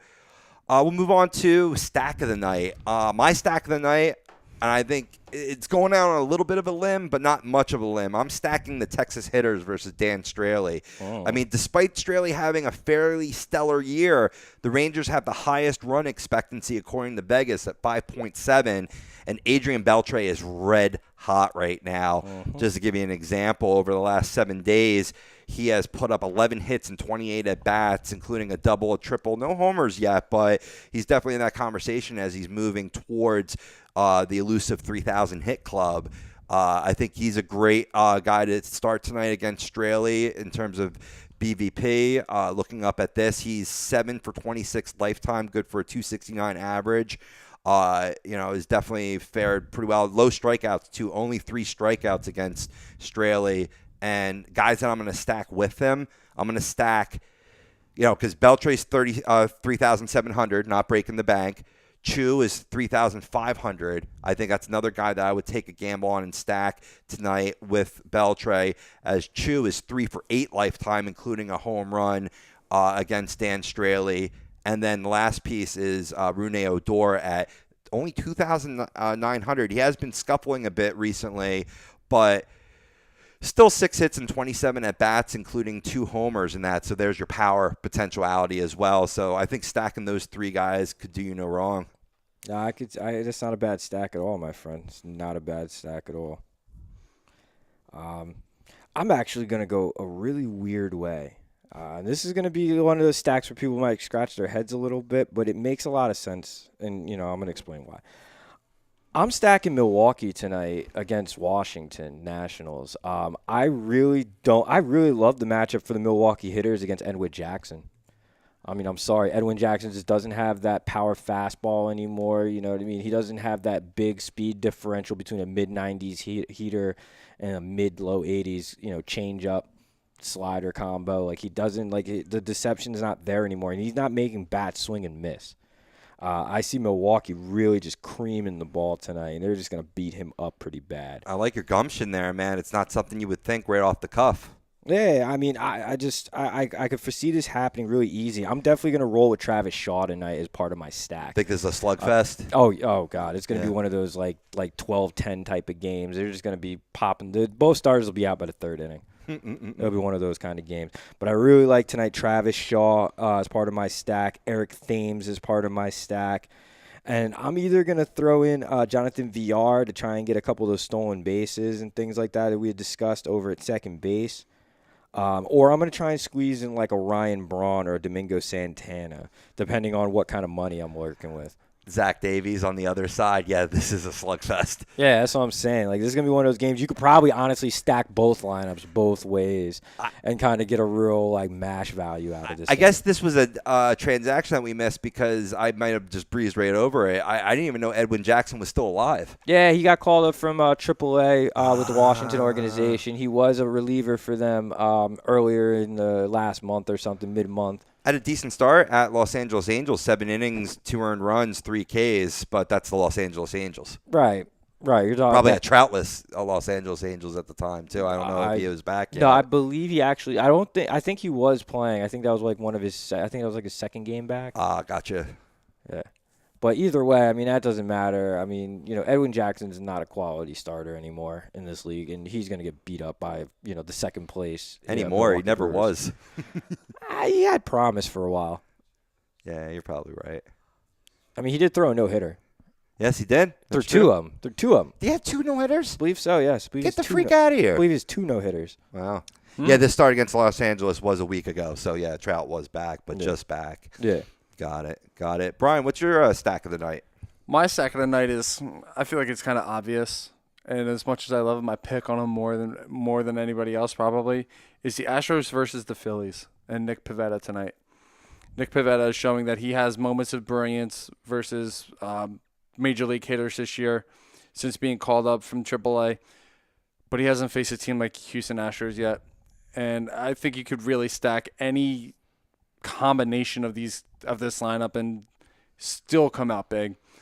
But going off based off of last night, I would make a stack of Yuli Gurriel, Brian McCann, Josh Reddick, Alex Bregman. All had good games for the Astros last night in this pure hitter's ballpark. I could dig that, and I like the direction you went because you stacked the Astros, but you stayed away from chalky guys that are going to be Altuve, Correa. Because I was going to say, that would be the one detriment to that stack is you're playing guys that a lot of people are going to be playing. Right. Doesn't really give you that distinct advantage, but you're going for, Gurriel, a value play. Bregman, who people generalize has been a disappointment this year, but has been hot as of late. Guys like that. I mean, McCann, you got to be checking the lineup, see if he's going to be behind the dish. But, I mean, that's always the case with any catcher, really, But, I mean, a little more so in Houston because of the, Evan Gattis situation. You got to get him at bats, But the too. great thing about Brian McCann is he's faced the Phillies multiple times in his career with this time with the Braves. Right. And he's had a lot of success against the Phillies. That's a good point. And he's showing that he still has that success. He had a home run last night. He had a double last night.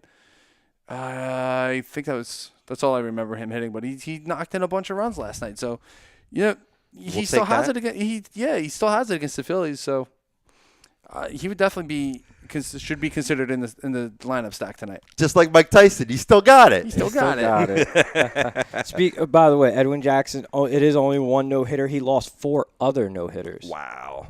Yeah. And I'm talking not just lose him like in the 5th inning. He's lost 4 other no-hitters in the 7th inning or later. Wow.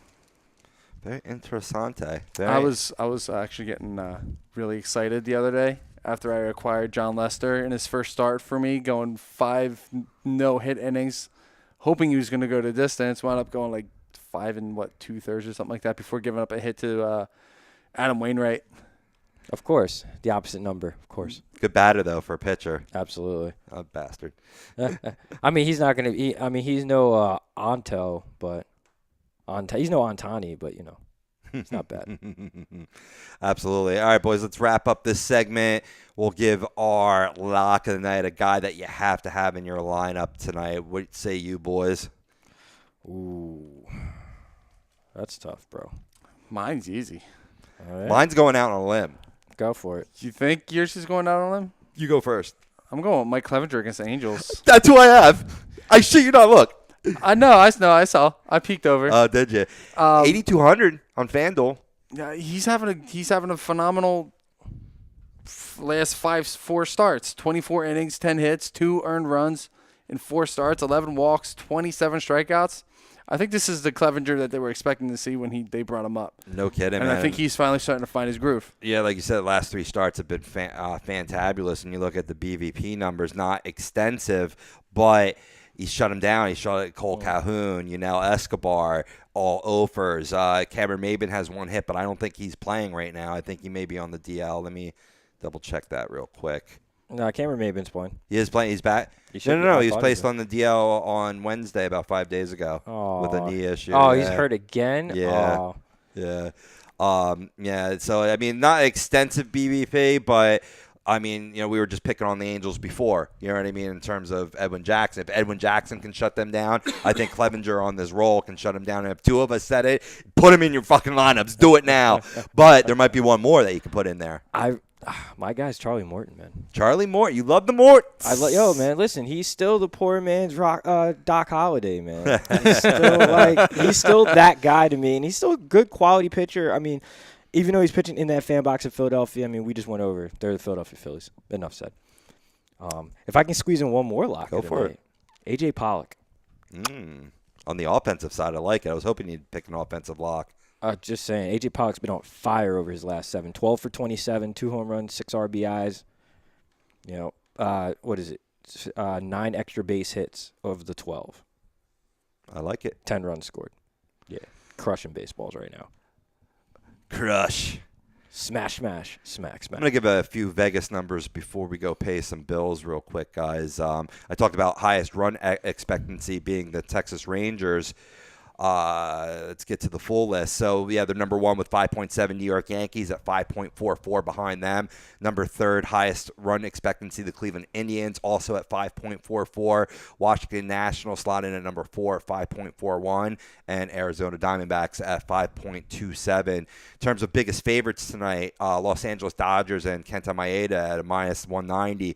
Cleveland Indians and Clevenger, as we mentioned, minus 170.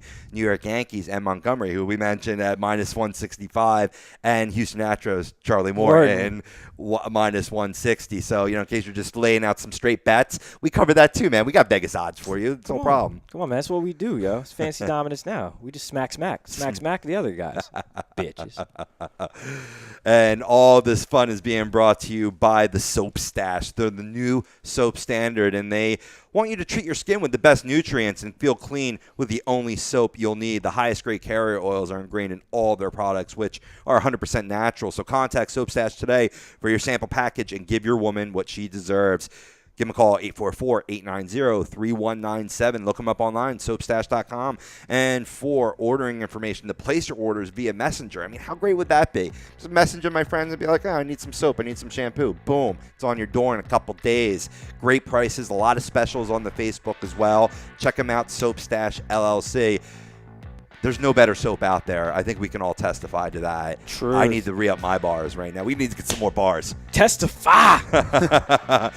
So we're done with baseball, but we're not done with the show. On the other side, we're going to get into our IDP rankings as fantasy football draft season is upon us, people. This is Fantasy Dominance Now, only on A2DRadio.com. Don't go anywhere.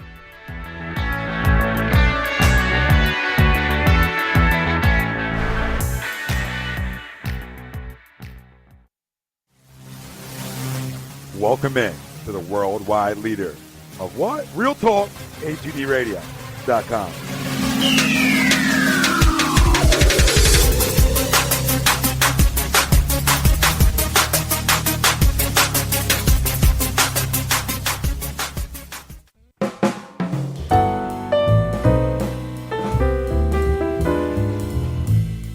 Fellas, you ever come in from that baseball or football game and your woman won't come near you because you stink beyond belief?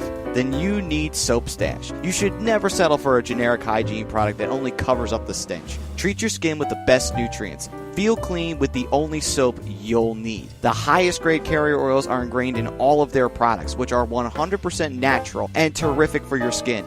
No sulfates, parabens, or phthalates, and synthetic fragrance free. Contact Soap Stash for your sample package and give your woman what she deserves. You can contact Soap Stash at 844-890-3197 or visit them on the web at soapstash.com or Facebook at Soapstash LLC. Once again, their number is 844-890-3197. Soap Stash, the new soap standard.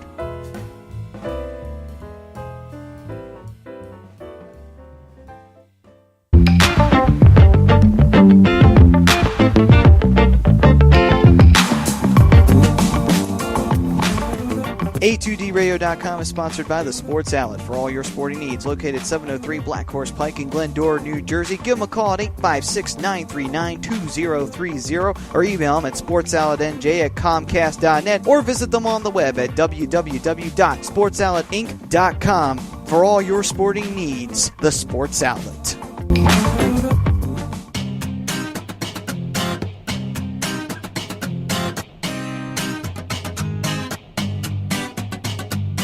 A2DRadio.com is proudly sponsored by Gibson Mayer LLC Certified Public Accountants. Gibson Mayer, located in Yardley, PA, is a leading accounting and business consulting firm with a proven track record of handling critical issues with expertise across many different industries, including construction, distribution, hospitality, manufacturing, real estate, service trades, merchandising, professional services, and professional athletes. Give them a call at 215-369-3300. That's 215-369-3300. Your initial consultation is always free, and if you tell them that Tom and Mike from AM and the PM sent you, you'll receive 15% off all income tax services completed by February 15th. That's Gibson Mayer LLC Certified Public Accountants, 215-369-3300, or visit them on the web at www.gibsonmayer.com. That's gibsonmayer.com.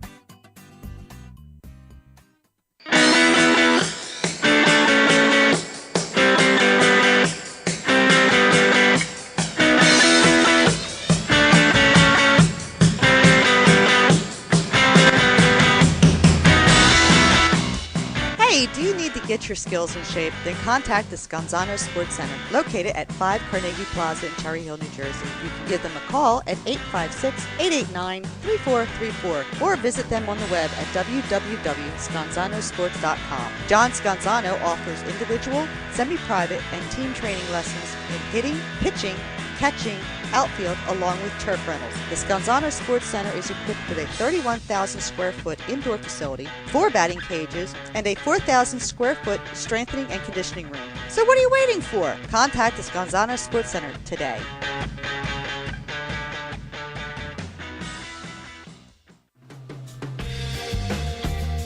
You're listening to Fantasy Dominance Now, only on A2DRadio.com.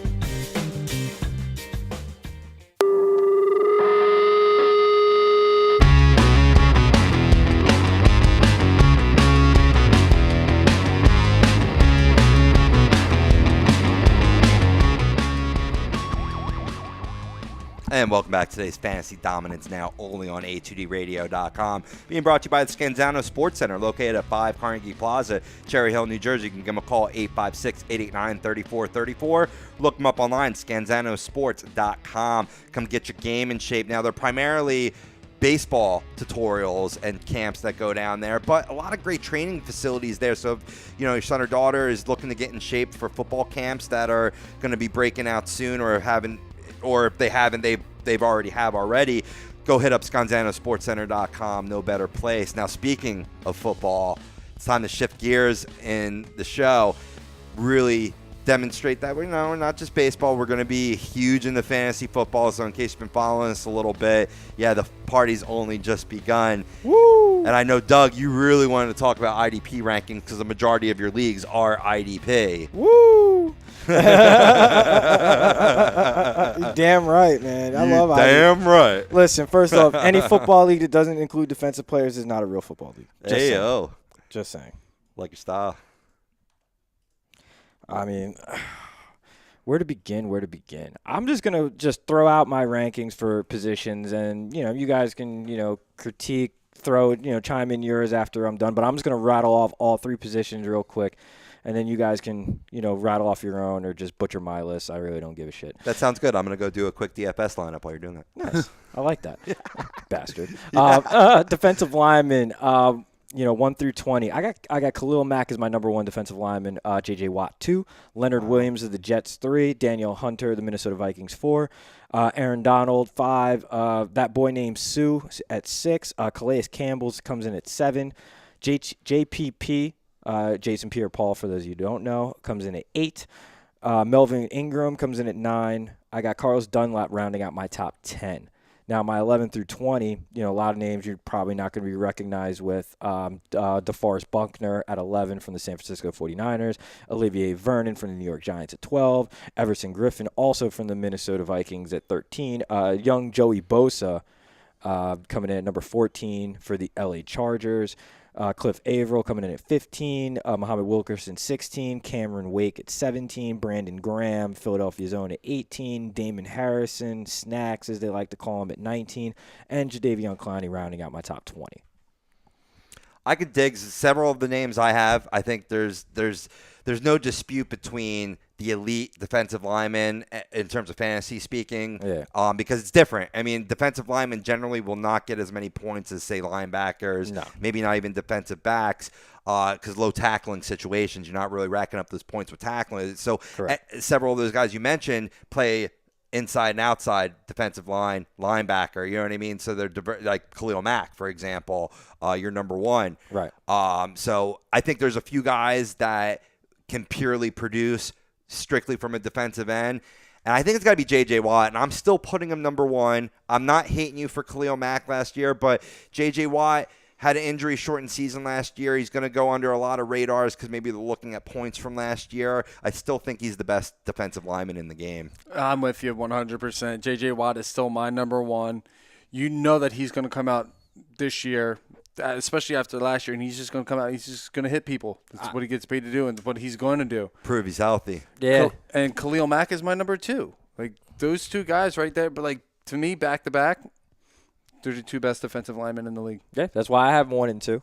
I mean, I just flip-flopped it because, again, I need J.J. Watt to prove he's going to stay healthy. I mean, he was injured. He missed almost all last year. He was injured the year before and missed games. So this is now 2 years of the same injury. Only played 4 games last year. I know. That's a good point you make. Yeah. Year before, I think he only played 13. Yeah.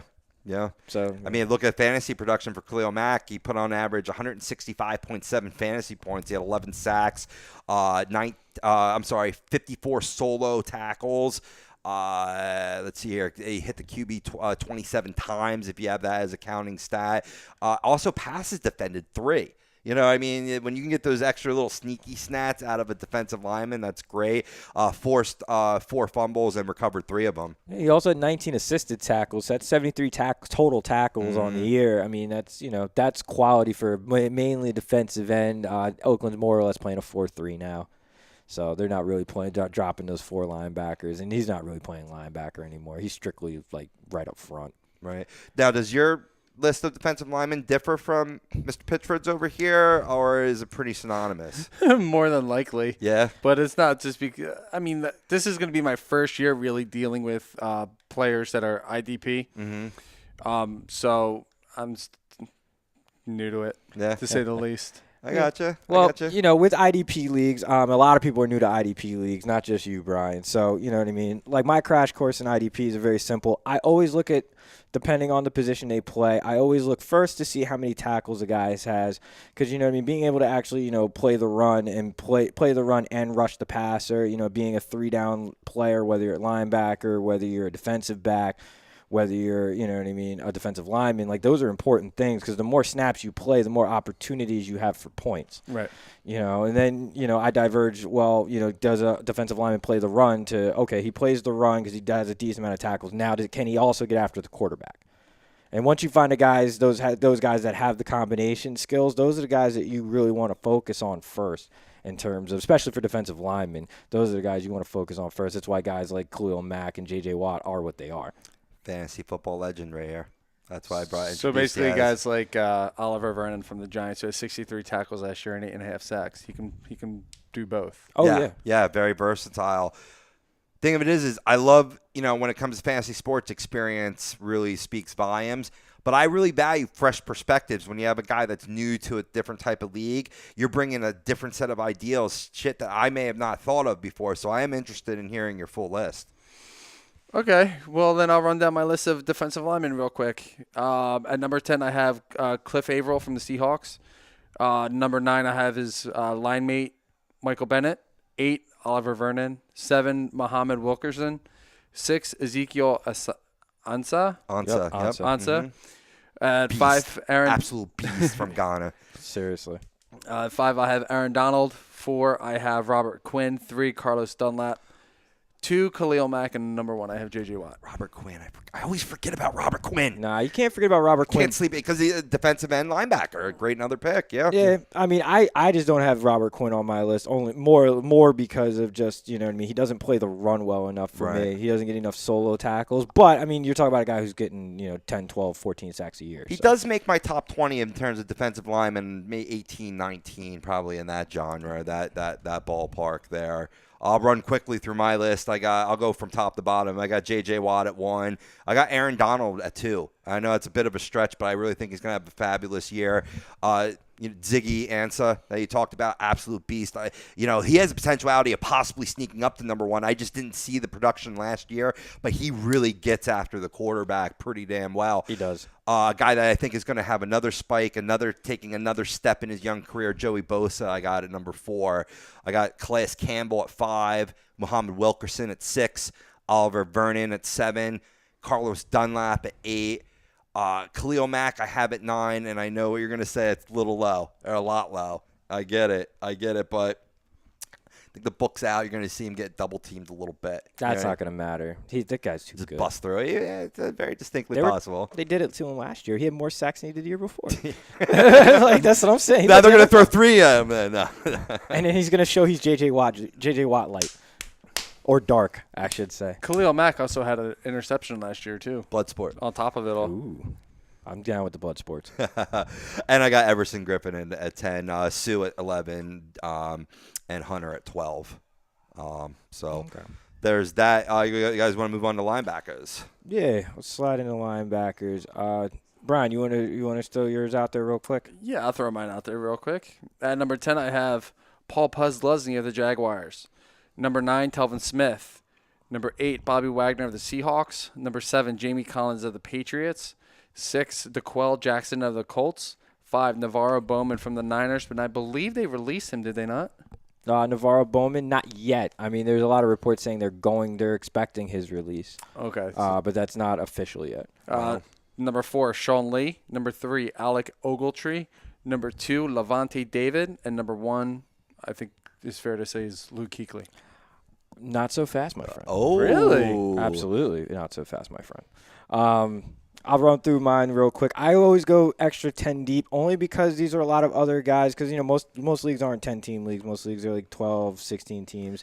Well, there's lists, and then there's the master list. Yeah. Well, I go a little bit deeper only because I really I prefer defense. I'm actually looking for a defense-only league. So if anybody out there has one of those, get at me on Twitter, at StatMagnet85. Definitely want to get in on that.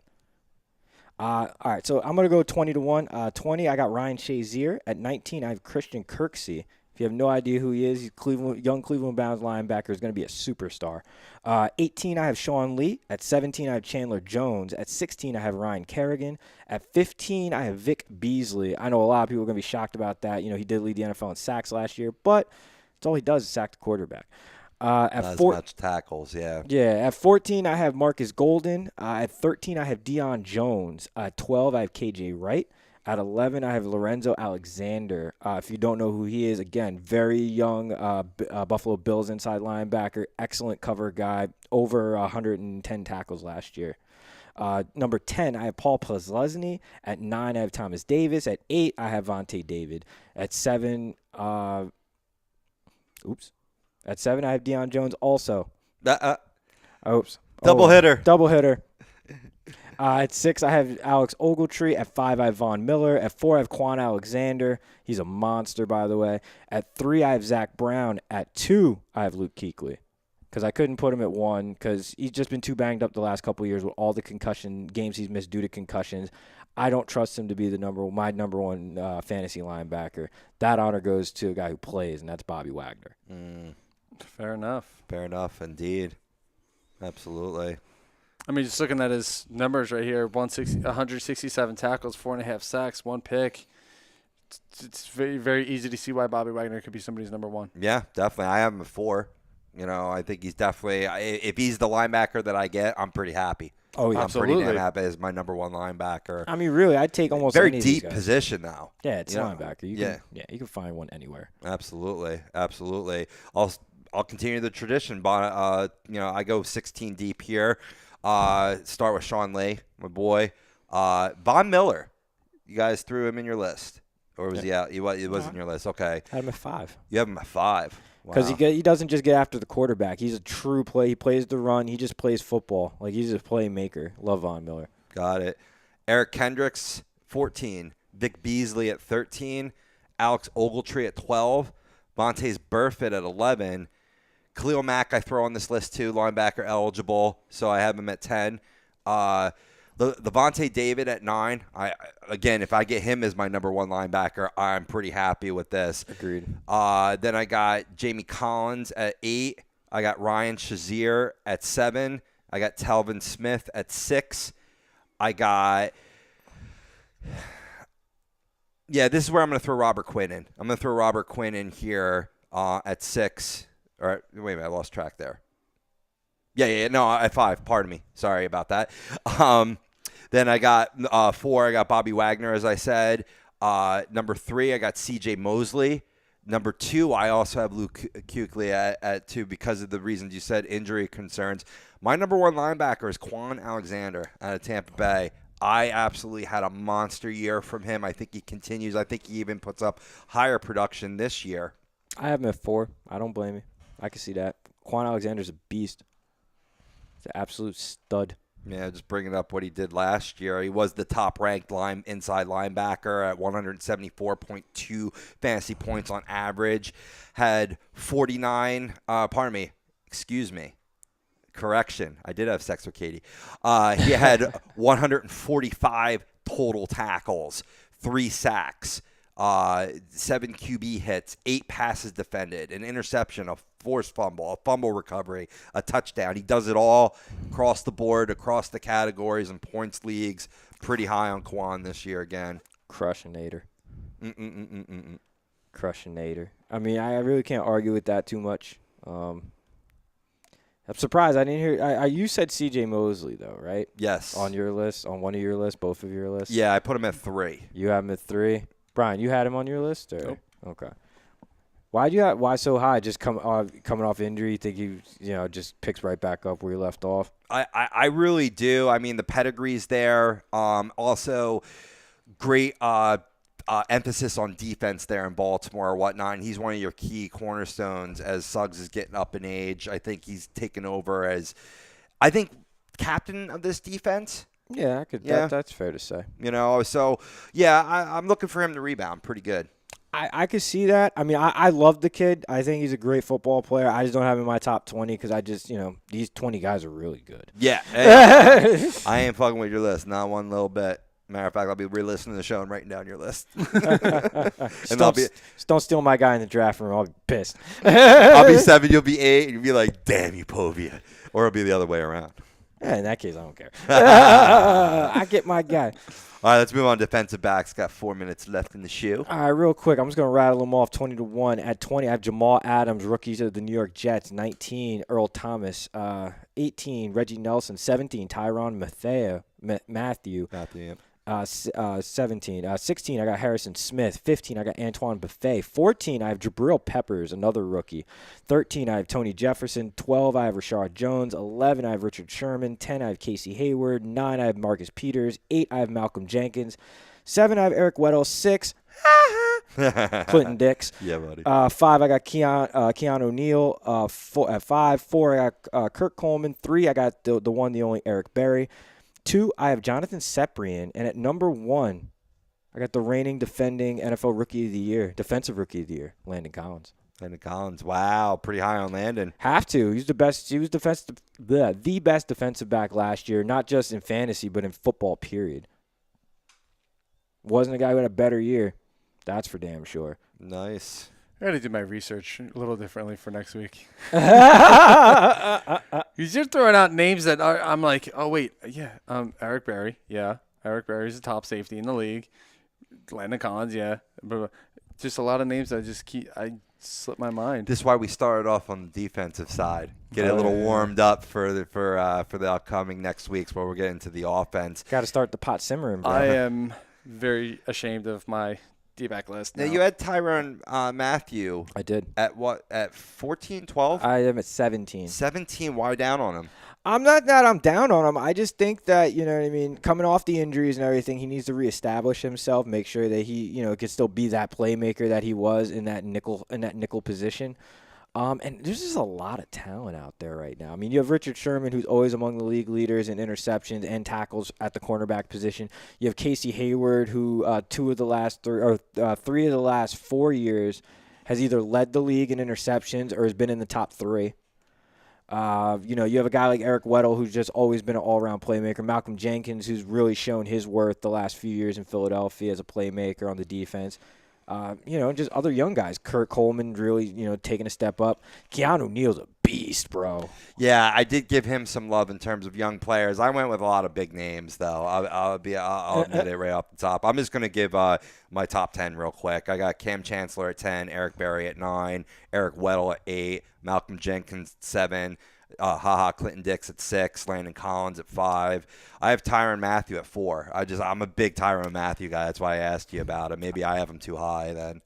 Maybe a little, just a little bit. I mean, because it's just the playing time. He's the third corner, third safety. Like, you know what I mean? He plays nickel package. It's not every team's. It could cut down. I got you. Yeah. I got Jonathan Cyprien at 3, Harrison Smith at 2, and I got Ken O'Neill at 1. I think 1's a little high, but I can't knock him. I can't knock him being in the top 5. Period. I got him at 5. Picks. Oh yes. Picks. Not even picks. Tackle machine. Tackle machine. Absolutely. This is fun. I love getting back into fantasy football, breaking it down. If you need any more description from our list, hit us up on Twitter at FDNA2D. Individually, I'm at RobbieBLTZ. Doug, you're at StatMagnet85. Come see me. And Brian, you're at Brian_A2D Radio. All right. Well, for Matt Sudi on the production chair, thank you very much, sir. Brian Daly, Doug Pitchford, I'm Rob Povia, reminding you to go to the BMW of Atlantic City dealership now. They challenge its sales team. They must sell 100 vehicles, which means you save. So hit them up. They're off at exit 37 on the Garden State Parkway. Or check them out online, BMWAtlanticCity.com. On these same airwaves, 1 hour later, 3 p.m., we got Brian Daly and myself, plus Matt Sudi, coming into the power chair for Hockey Happy Hour, talking Vegas Golden Knights. More Vegas, baby. Gotta love Vegas, baby. Vegas. Peace out, peoples. Deuces.